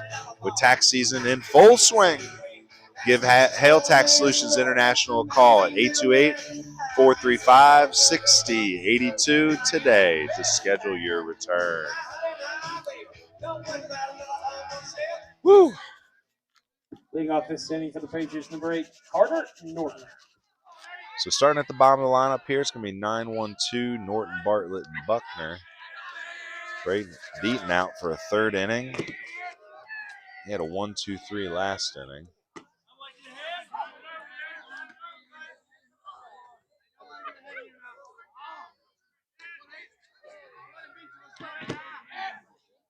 Here's a pop fly. It's going to stay on the infield.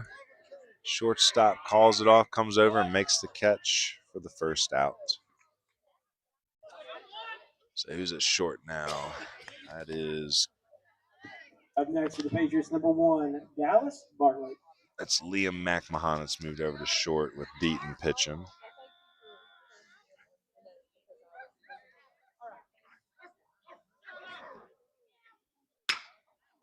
There's a swing and a drive, but that's going to stay up out there for, I believe that Silver's out there, makes the catch. So Bartlett got into it, but it's just a loud out. Number 16, Zane Buckner.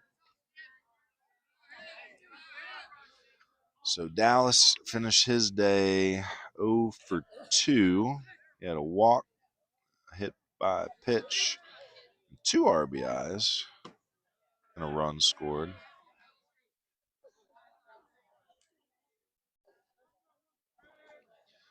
Zane Buckner. Buckner is working on a 1 for 3 day. He's walked with the bases loaded, had an RBI, and he had a single last inning. So 1 for 3 in the box right now.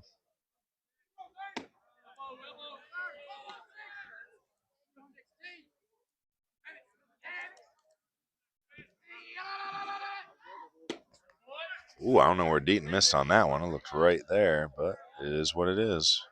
It's going to be a 3-1 count.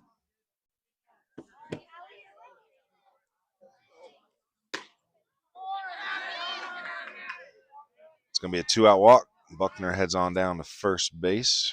Up next for the Patriots, number 22, Max Shelton.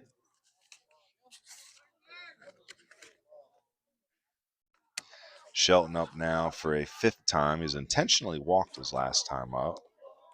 2 for 3 on the evening. Hey, they do it again. Holy moly. They really don't want to hit against him.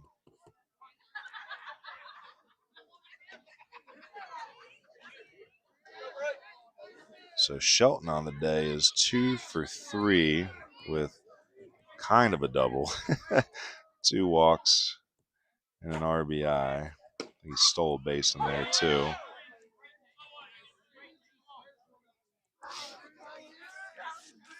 Easton Green 0 for 3.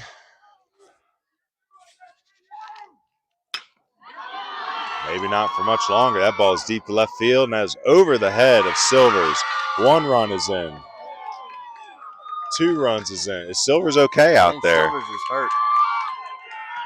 That is going to be an inside the park home run for Easton Green. And that seals the deal here for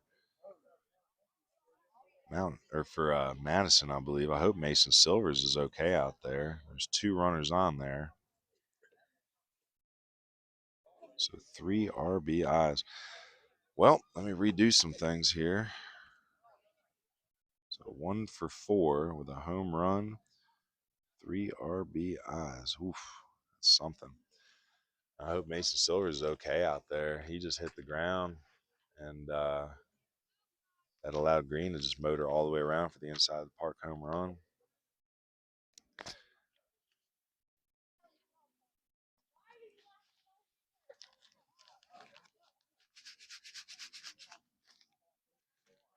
Man, I'm struggling with a player of the game, to be honest.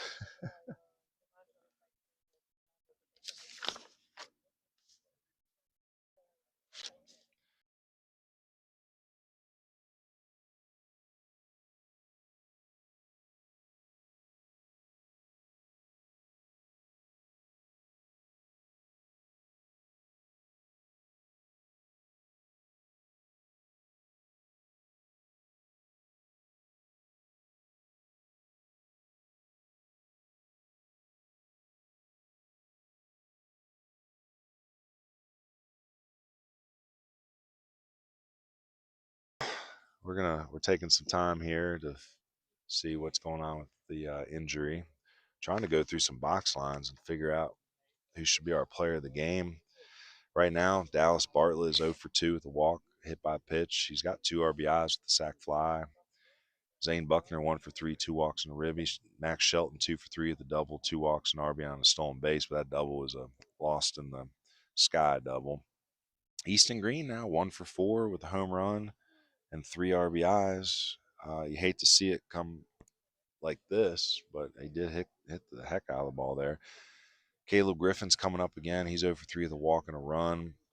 Caleb pitched fairly well, 5 innings, 5 runs, 3 earned. He will most likely be the winning pitcher here. Those are Chad McMahon insurance runs.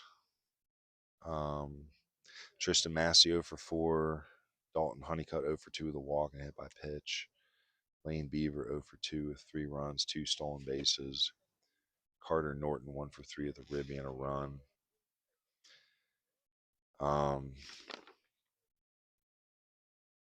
We do have the caught stealing. You know, this catcher's, you know, worked really hard behind the plate. Let's see here.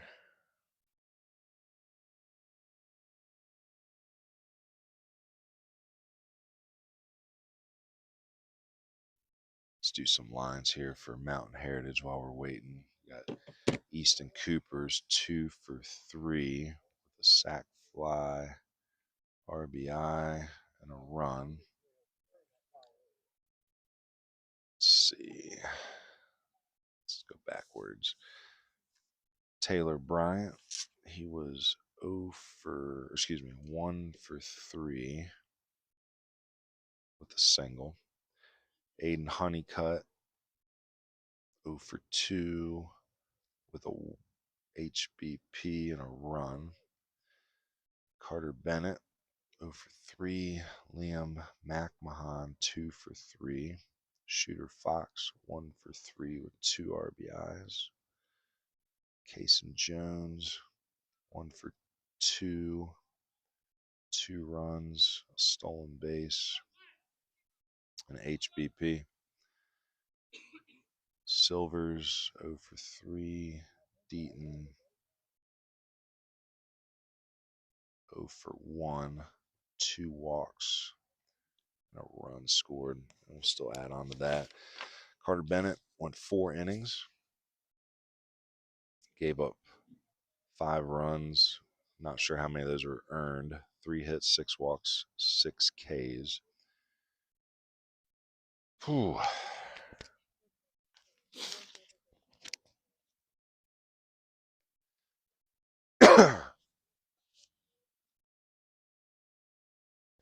And we hear a gator coming up here from up the hill. See if maybe an ambulance is coming. I'm not exactly sure the extent of the injury out there.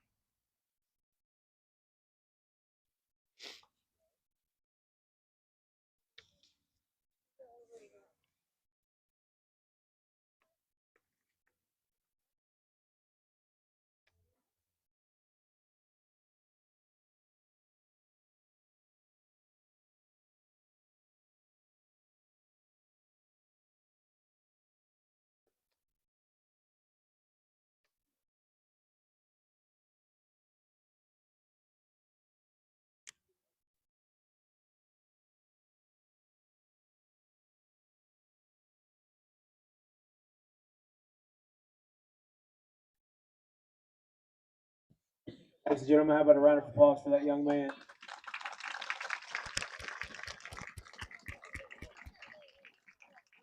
We really hope he's okay.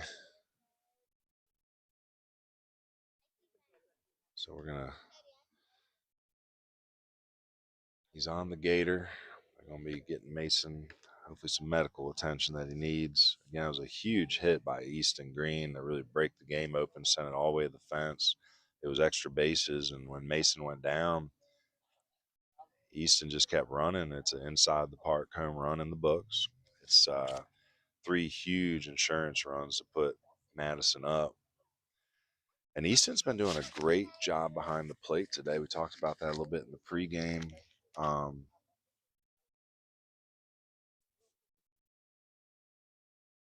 He's been blocking up really well back there. He threw out the runner trying to steal in the 4th inning that killed a rally for Mountain Heritage. They were putting some runs up on the board, and then tried to do a stolen base there and got caught stealing. You know, he saw the interference play where he came up and went right into the batter. So, the batter called out. Been blocking up, caught a couple foul pop-ups behind the plate today too. I think he's caught 2 pop-ups behind the plate. So, I don't know what you put that in. So, I'm just going to say good defensive game. But I'll tell you, in a game like this, having a strong catcher, I'm actually leaning towards Easton Green as the player of the game now for that big swing. And then the great defensive plays. You hate to see it on a play like that, but, I mean, that's the big difference maker right there. Hard ground ball. That ball is shot past the third baseman there. Be a single for Caleb Griffin. So Caleb Griffin is now 1 for 4. Caleb most likely in line to be the winning pitcher now. Honeycutt still in line for the save, technically, based on when he came into the game. Honeycutt also your batter right now. He's 0 for 2 with a walk and a hit by pitch. Again, hate to see the game play out like that. We really hope that Mason Silvers is okay. Again, huge hit, though, by Easton Green to really break this thing open.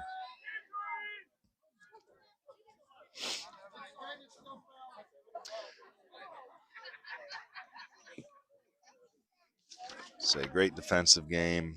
Again, threw the runner out in the 4th inning. He's caught 2 foul pop-ups behind the plate.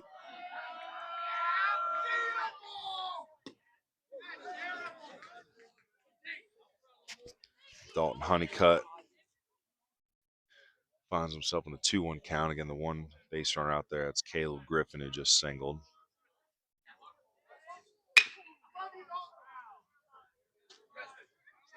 Well, very somber moment.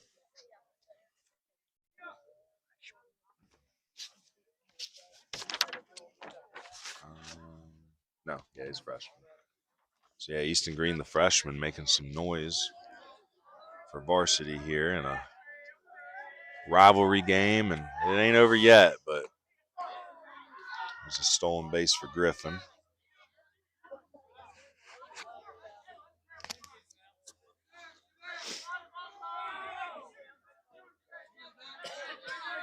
So it was a very close game. Starting to run away with it a little bit here now is Madison.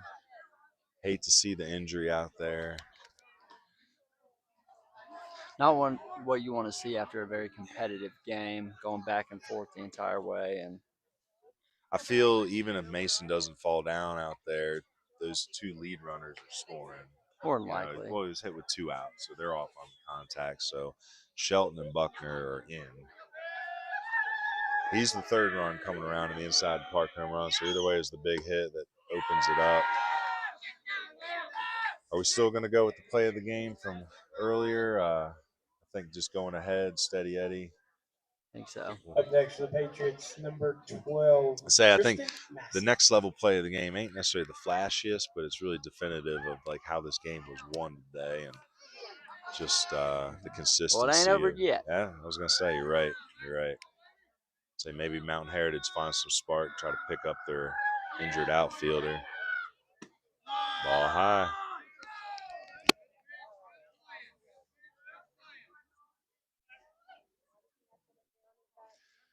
So Honeycutt 0 for 2 with 2 walks and a hit by pitch now. That's his line.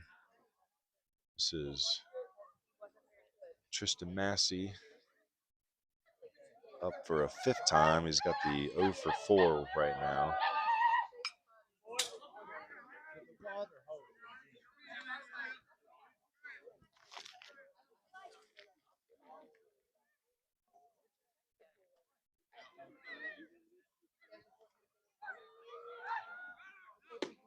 Ooh, curveball just misses. Not a bad pitch there, but it's going to be a 3-1 count now.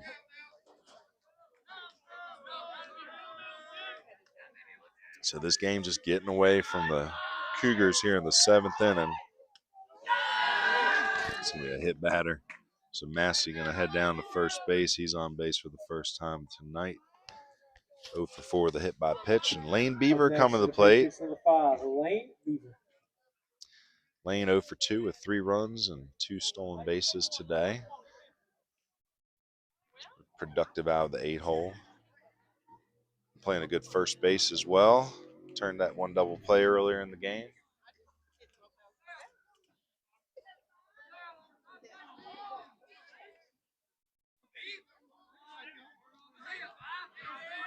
So bases loaded now for Lane Beaver. Swing and a foul tip into the glove for strike 1.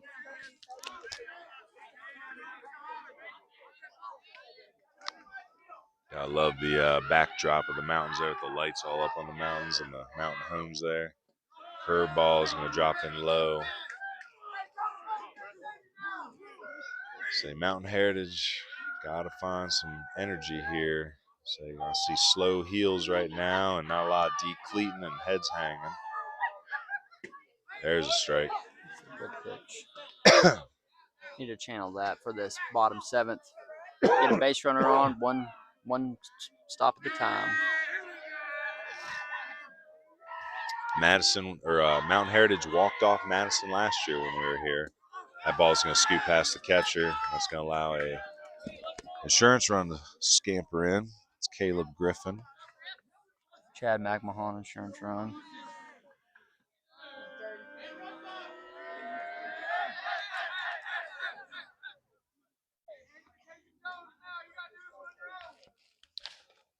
(10-5) is our score.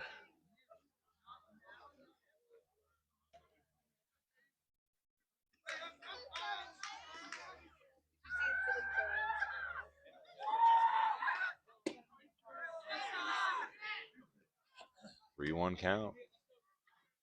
So this game is just starting to slowly creep away from the Cougars. Full count? Okay. 3-2 count. Umpire signals. And with Lane Beaver at plate, they have batted around.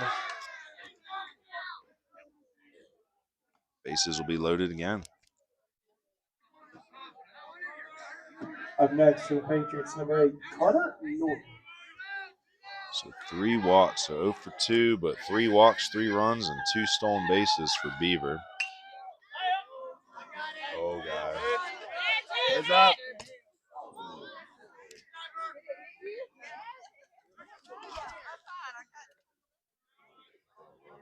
Okay. Man, another close fan getting hit by a baseball. So we got a gentleman over here to the left of us got hit, a mother over here to the right of us. It's we're like right in the crosshairs here. It's like 15 feet to the left, 15 feet to the right. Next one's coming for us.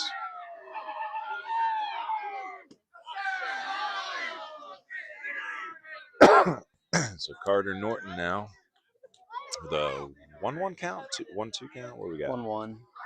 Here's the pitch, ball up.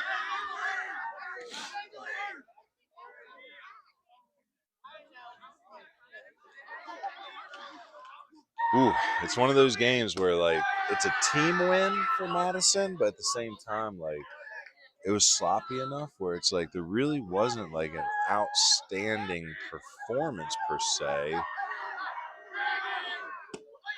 Ball 4, it's an RBI walk for Norton.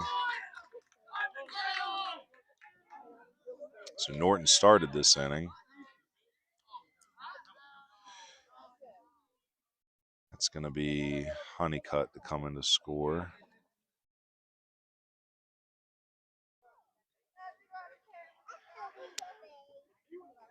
So back to the top of the lineup, and Dallas Bartlett will be the 11th batter of the inning. We're going to make a pitching change here. So day is done for Deaton. He works 2 2/3 innings. Started off pretty well. I think he just got the one unearned run there in the 5th. It's 1, 2, 3, 4, 5 here in the 6th. I believe they're all earned. So 6 total runs. Deaton only gives up 1 He only gives up the 2 hits, one being the inside the park home run. Struck out 1, 2 batters. Walks 1, 2,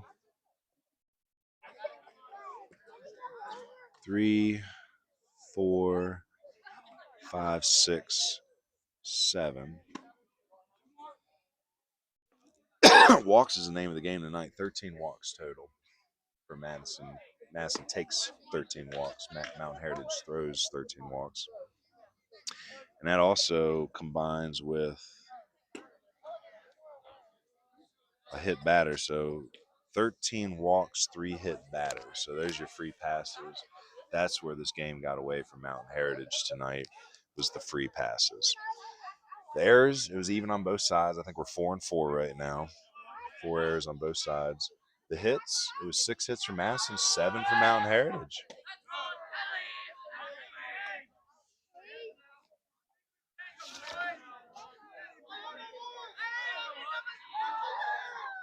There's a base hit. Dallas Bartlett strokes one into left field. That's going to score 1. That's going to score 2. So 2 RBI single for Dallas Bartlett. Scores Massey and Beaver.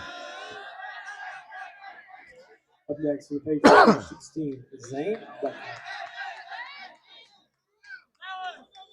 Well, we could switch it up. It's 4 RBIs for Bartlett now.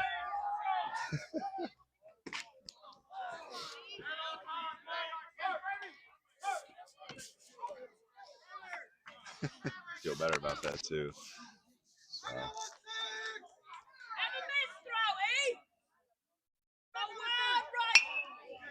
There's a swing and a pop foul. Looks like they're gonna run out of room down there.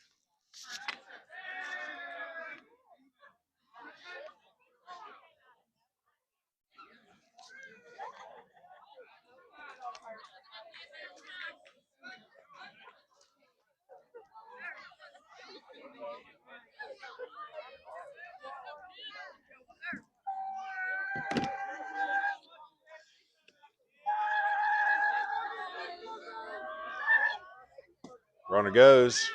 I was going to sail wide. Both runners going to keep on motoring. So stolen base for Norton. Stolen base. Oh, they throw him out at home. So Bartlett was trying to push another across, but let's see. So Bartlett tried to come all the way around. Mountain Heritage is definitely feeling a little dejected right now. Trying to get my numbers caught up here. So Dallas Bartlett 1 for 3, 4 RBIs, a sac fly, a walk, a hit by pitch, a run, and a stolen base. So switching that up, I feel better about that. Hey, we're going to show you something real quick. We're going to talk about our next level baseball play of the game. This was a crazy game. There was mistakes on both sides, errors on both sides, walks on both sides, but there's also a lot of intensity and athleticism and just good small ball. So this isn't the most flashiest play, but this is our next level play of the game. This was the go-ahead RBI sac fly by Dallas Bartlett back in the 5th inning. So he got into one. Casey Jones ran it down. I believe that was at the time might have been Beaver tagging up from home. Again, doesn't look super flashy, but gets the job done. That put them ahead at the time, I believe 6-5. 6-5 was at the time. And Dallas is just such a good, gritty ball player that, like, we got to celebrate getting the job done. So Next Level Baseball is proud to bring you the next level play of the game. Again, Next Level Baseball is the only showcase organization in Western North Carolina that is endorsed by Baseball University of the Blue Ridge.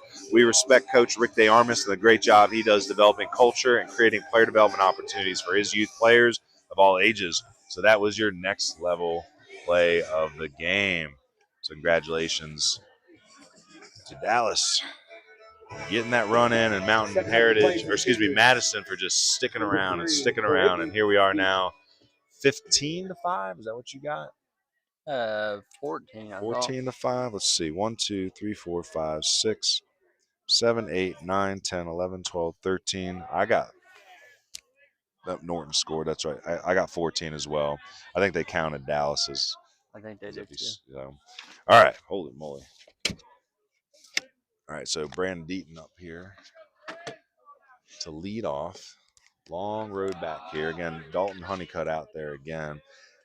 I'm still thinking he's technically in line for the save since he came in with only the 1-run lead.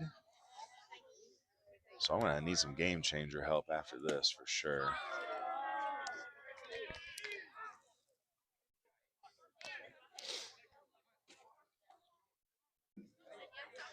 Ooh, that was a wild box score ride towards the end there.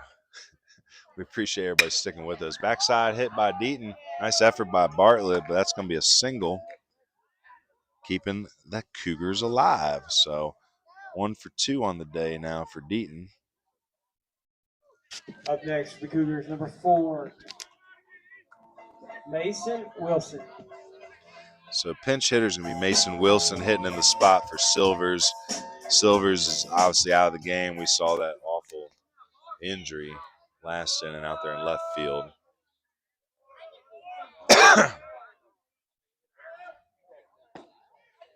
Ball low. They're going to check to the field umpire. They say no. So Mason Silvers was 0 for 3 on the day. Again, removed last inning after the inside the park home run by Easton Green. Got tangled up out there and hurt himself, and I'm not sure the extent of the injury, but we hope he's okay. Possible double play here. Honeycutt to 1, across. Double play, 1 to 6. Excellent play there. Honeycutt to Bartlett to Beaver. So that's 2 quick outs.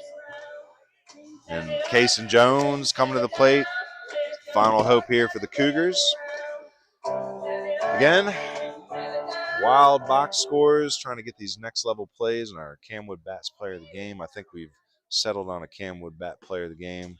We're leaning towards Easton Green for a second, but after that last rally there with Dallas Bartlett with another big hit, plus it's just with the injury on the home run there, I feel a little better deviating from that, but don't want to take anything away from Green. He had a heck of a game, but I think we're going to be leaning towards Dallas Bartlett. We'll give you some more info on him here in a minute. As this pop fly skies way up in left field. Norton and Bartlett out. Bartlett is going to drop that ball. It's going to be an E6. Play at second. Safe. So Case and Jones hustling all the way on the E6 drop there by Bartlett. So it's going to be a 1 for 3 day for Case and Jones. Case finishes day 1 for 3. He singled, was hit by a pitch, reached on an error, so on base a few times tonight. 1 for 3, 2 runs, a stolen base, hit by a pitch. Shooter Fox up now. He's 1 for 3 with 2 ribs. Say Dalton Honeycutt thought he had made the final out. He was on his way off the field. Bartlett went out hard. Typically a fly ball like that, I want to see my outfielder come in and call off my infielder, but little pop fly off the side. Beaver makes a run, but it's going to land foul. So 0-1 here to Shooter Fox. Feel good about that player of the game, though? I like it. Say he, didn't help himself there. It's 2 player of the games in a row that made a last inning error, like Grant Buchanan, old like league. after we decide, yeah, and right then after it's like we jinx them. The baseball Yeah. gods are like, not so fast. Yeah, right. Swing and a miss. Well, that double play right there, I mean, I wouldn't necessarily the game with all the scoring and all the errors, but that was the best defensive play I've seen all night. And Yeah. I mean, really we liked could throw it up if you want. I'd redo it again. Your call. It's a good highlight. Let's do it. See what I'll try to pull it up during the post game. You don't have to. It's all good. It's where we need our tech intern to take things off our plate. Mm-hmm. But yeah, I wouldn't mind deviating another play of the game. That was a heck of a defensive play. If you give me a long read on the box score, then I'll give you a long read. I'll work my I'll give you a magic. long read. Yeah. Yeah, man. Good work today. Call me tomorrow. Well, we got a game tomorrow, but call me soon because I got some notes for you. And I got my camera out there in center field still. I'll be editing out your highlights for you. So, hey, good work, man. It's good seeing you pitch. That's Bryson Murphy, just chatting with him before he headed out. It's the JV pitcher I told you about. He's an up-and-comer. He's looking pretty good. Honeycutt delivers here. Ball low. But yeah, we got to tidy up these box scores anyway when we do these calls. And I'll try to catch Dallas before he heads to the bus. It's not a super long drive home for those guys. Honeycutt delivering 2-2. Strike 3 looking. So that's a Burlett Painting, strike 3. Painting the corners of Burlett to end it. It is the final out. Here's the only K for Honeycutt, so I like that. And let's get into some box scores here. So final score is 14-5 by our mark. Let's go through our Mountain Heritage lines first. Easton Cooper was 2 for 3 at a sac fly RBI and scored a run. Braden Deaton was 1 for 2 with 2 walks and a run scored. Mason Silvers was 0 for 3. He was pinch hit for by Wilson. He was 0 for 1. Kaysen Jones 1 for 3 with 2 runs, a stolen base, and a hit by pitch. Shooter Fox was 1 for 4 with 2 ribbies. Liam McMahon 2 for 3. Carter Bennett 0 for 3. Aiden Honeycutt 0 for 2 with a hit by pitch and a run scored. Taylor Bryant was 1 for 3. On the pitching side, Bennett, again, I'm going to have to get more accurate numbers, but 4 innings pitched, gave up 5 runs. I believe 3 or 4 of those are earned. He only gave up 3 hits. It was 6 strikeouts, 6 walks, 2 hit batters, so too many free passes. Deaton went 2 2/3. Not sure on all the runs there. Got a little sloppy at the end, but his big number was 7 walks. It was just too many free passes for the both of them. Only gave up the 2 hits. He collected 2 Ks. And then that was McMahon, I believe, that recorded the final out. On the other side, looking at the Madison Patriots, busy lines here. So Dallas Bartlett, 1 for 3. He had 4 RBIs, a run scored, a walk, and a hit by pitch. Again, part of that was a sac fly RBI. Had the great double play turn there as a motor in the infield. Did drop that ball there. Had to get an error in. Zane Buckner 1 for 3 with 2 walks and an RBI. Max Shelton 2 for 3 with a double, 2 walks, an RBI, and a stolen base. Easton Green 1 for 4 at the inside the park home run, the 3 RBIs, and a hit by pitch. Caleb Griffin was 1 for 4 with a walk, 2 runs, and a stolen base. He was also pretty sharp on the mound, working 5 innings, 5 runs, 3 earned, I believe, on 6 hits, 2 walks, 4 Ks. So he is the winning pitcher tonight. Congratulations, Caleb. Dalton Honeycutt was 0 for 2 with 2 walks, a hit by pitch, and a run. He worked 2 scoreless on 2 hits, 1 strikeout, no walks. I believe he actually earned the save. I got to double check that crazy box score. Tristan Massey was 0 for 4 with a hit by pitch. Lane Beaver is 0 for 2 with 3 runs, 2 stolen bases, and 3 walks. Very productive out of the 8-hole. And Carter Norton 1 for 3 with a ribby and a run scored out of the actually, I got to add a little bit more for him. He had a walk, 2 walks. So Carter Norton 1 for 3 with an RBI, 2 runs, and 2 walks. So, again, a little sloppy. 5 errors for Madison, 4 for Mountain Heritage. So, again, 9 errors on the game, 13 walks for Mountain Heritage. Only 2 walks for Madison. That's a big difference maker. Again, I think there's 3 hit batters as well. So, too many free passes for Mountain Heritage. Again, thanks for sticking around for the post-game score. We're going to go meet up with Dallas here and get a picture with him in just a minute. Again, your final score, 14-5, right, by our line. You got 13-5? I got 14-5. I don't know why that's doing that. Okay. So we got 14-5. Hopefully, yeah. It's been messed a little up. wonky. But we love small school baseball. Appreciate all these guys, and we're going to show you a new updated next level play of the game. This is the double play turn by Honeycutt to Bartlett to Beavers. So again, hard ground ball, right back to the pitcher, comes across the bag, tailor-made. Dallas Bartlett, quick hands, smooth feet, swipes the bag on the way by with the toe. And that's what we got this year with this new technology, the ability to throw up these replays. So this is our actual next level play of the game. Much more exciting than a sack fly. Thanks for tuning in. Let me go grab Dallas Bartlett. Hunter's going to go ahead and do some ad reads while I go get with Dallas. You got his card? Yeah, well, there with it.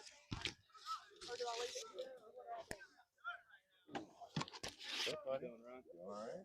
Good. So,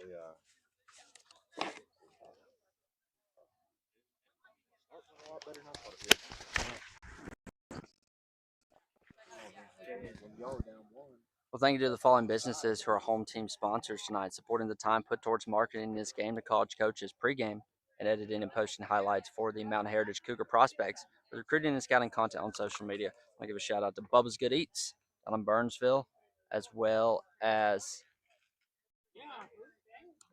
Murphy's Greenery Incorporated. Appreciate them for being our home team sponsors this evening.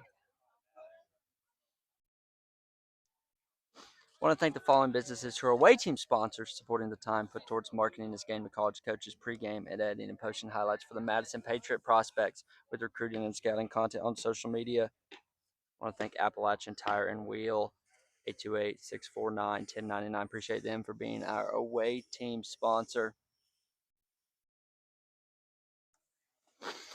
Thank you to all our sponsors: Meineke, Bloom Patch Farms, Comfort Keepers, American Legion Post 70, Nova X Kinectics, Hale Tax Solutions, Good Iced Tea, House of Power, Peak Performance Vault, Ion Outdoors, Chad McMahon State Farm Insurance, Granning Landscapes Incorporated, Hauling Solutions and Grading, Burlett Painting, CamWood Bats, and Next Level Baseball. For the best coverage and content in the mountains, visit our Patreon at patreon.com/BBUniversity Here you'll find conference previews, preseason playoff predictions, power rankings, players of the week, podcasts, highlight films, and much more. Membership start at $1, and all the money raised stays right here in Western North Carolina. Support Mountain Baseball and support Foothills Baseball.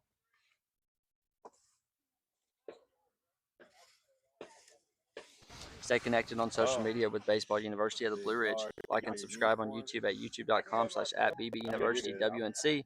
Like us on Facebook at Baseball University of the Blue Ridge. Follow us on X and Instagram at BBUniversityWNC. And check out the website at baseballu.org.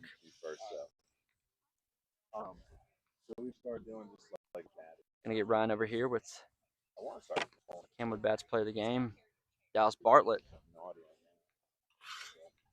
CamWood Bats is located in Haywood County, but serves baseball and softball players across the nation. Game badge, trainers, tees, tutorials, and more, all available for purchase at CamWoodBats.com. As part of our partnership with CamWood, make sure to use the coupon code BBUWNC for a 10% discount on all purchases through their website. It's your call, Ryan. all right, we good, huh? It's pretty good. Right, and Easton Green and I'm Bartlett. So we're just gonna go in order here. There's 5 for them. I know you had the first inning, 5 runs, but only 3 were earned.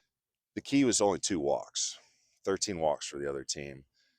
You as a pitcher, you tune into that and kind of let the runs kind of get in the back of your mind. Like, what? I realize that just filling up the zone. Yeah, usually when I throw, if I walk somebody or somebody gets hit, I try to I think that's fair, especially in these total mistake of the game for me.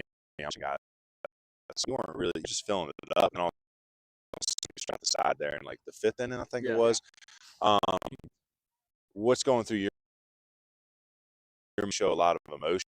Like, was emotions running after that at all? I was kind of excited, but I had to go hit, so I was kind of, trying to stay calm and not get too hyped up. Did you feel the air go out of him after that? I'll go back to dugout. This is it. We know. Well, look, it's probably, I think, like 11-11 again. I think 2020. Whenever. Yes.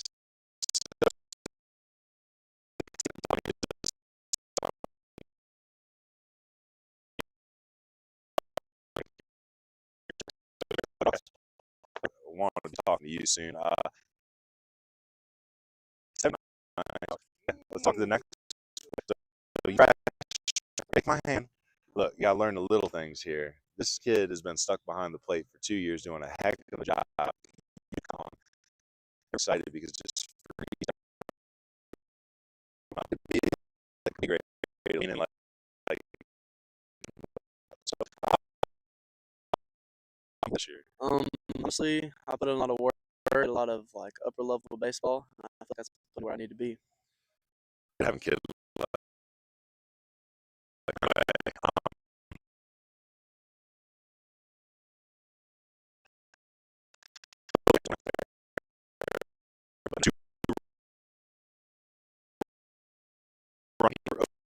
For that.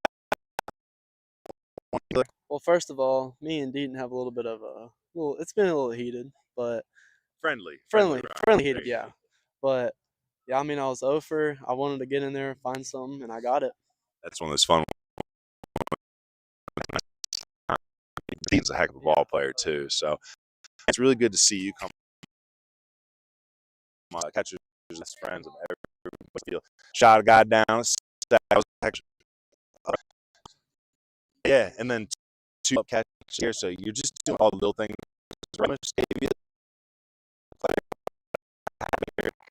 I just felt a little better. Fans, maybe, but this.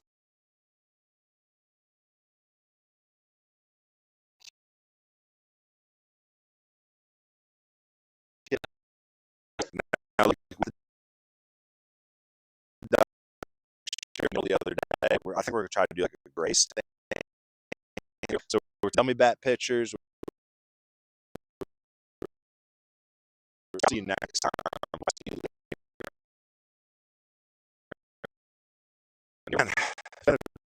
For you, so this has got to be.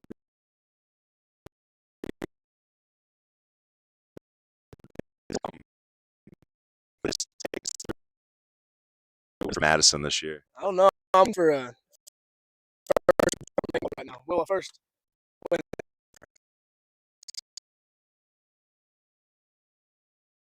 That's our biggest goal right now. Senior year. Yeah, I mean, yeah, it's a time, and feel like you've. Are people stepping up and being local leaders this year? Oh, yeah. 6, Zane, other 2.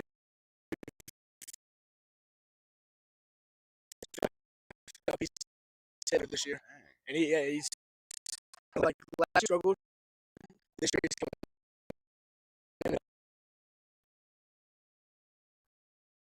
And now we had a lot of errors last year. It's the same people. We got it.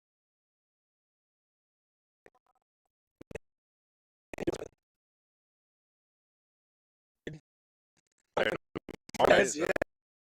We'll have to get up there for a game. I mean, these are my favorite games. I love Madison and I love Mountain Heritage. We gotta come see maybe play Mitchell or something. Age a little better, so I mean, it's just a better. Like, I don't know. I like the vibe of the Islands this year. So, well, hey, I appreciate you. I appreciate your family. Dad's always been good for me, and it's always been good to me. I should have gotten him over here to say some nasty things. Trouble. Hey, I'll see y'all. Hey, thanks for tuning in. We'll see y'all next time. Baseball University of the Blue Ridge thanks you for tuning into the Western North Carolina Scout and Streaming Series from Burnsville, North Carolina, on the campus of Mountain Heritage High School. This has been coverage of Western North Carolina high school baseball, where the Madison Patriots defeat the Mountain Heritage Cougars by a score of 14-5. For Ryan Cook, I'm Hunter Street, wishing you a good night.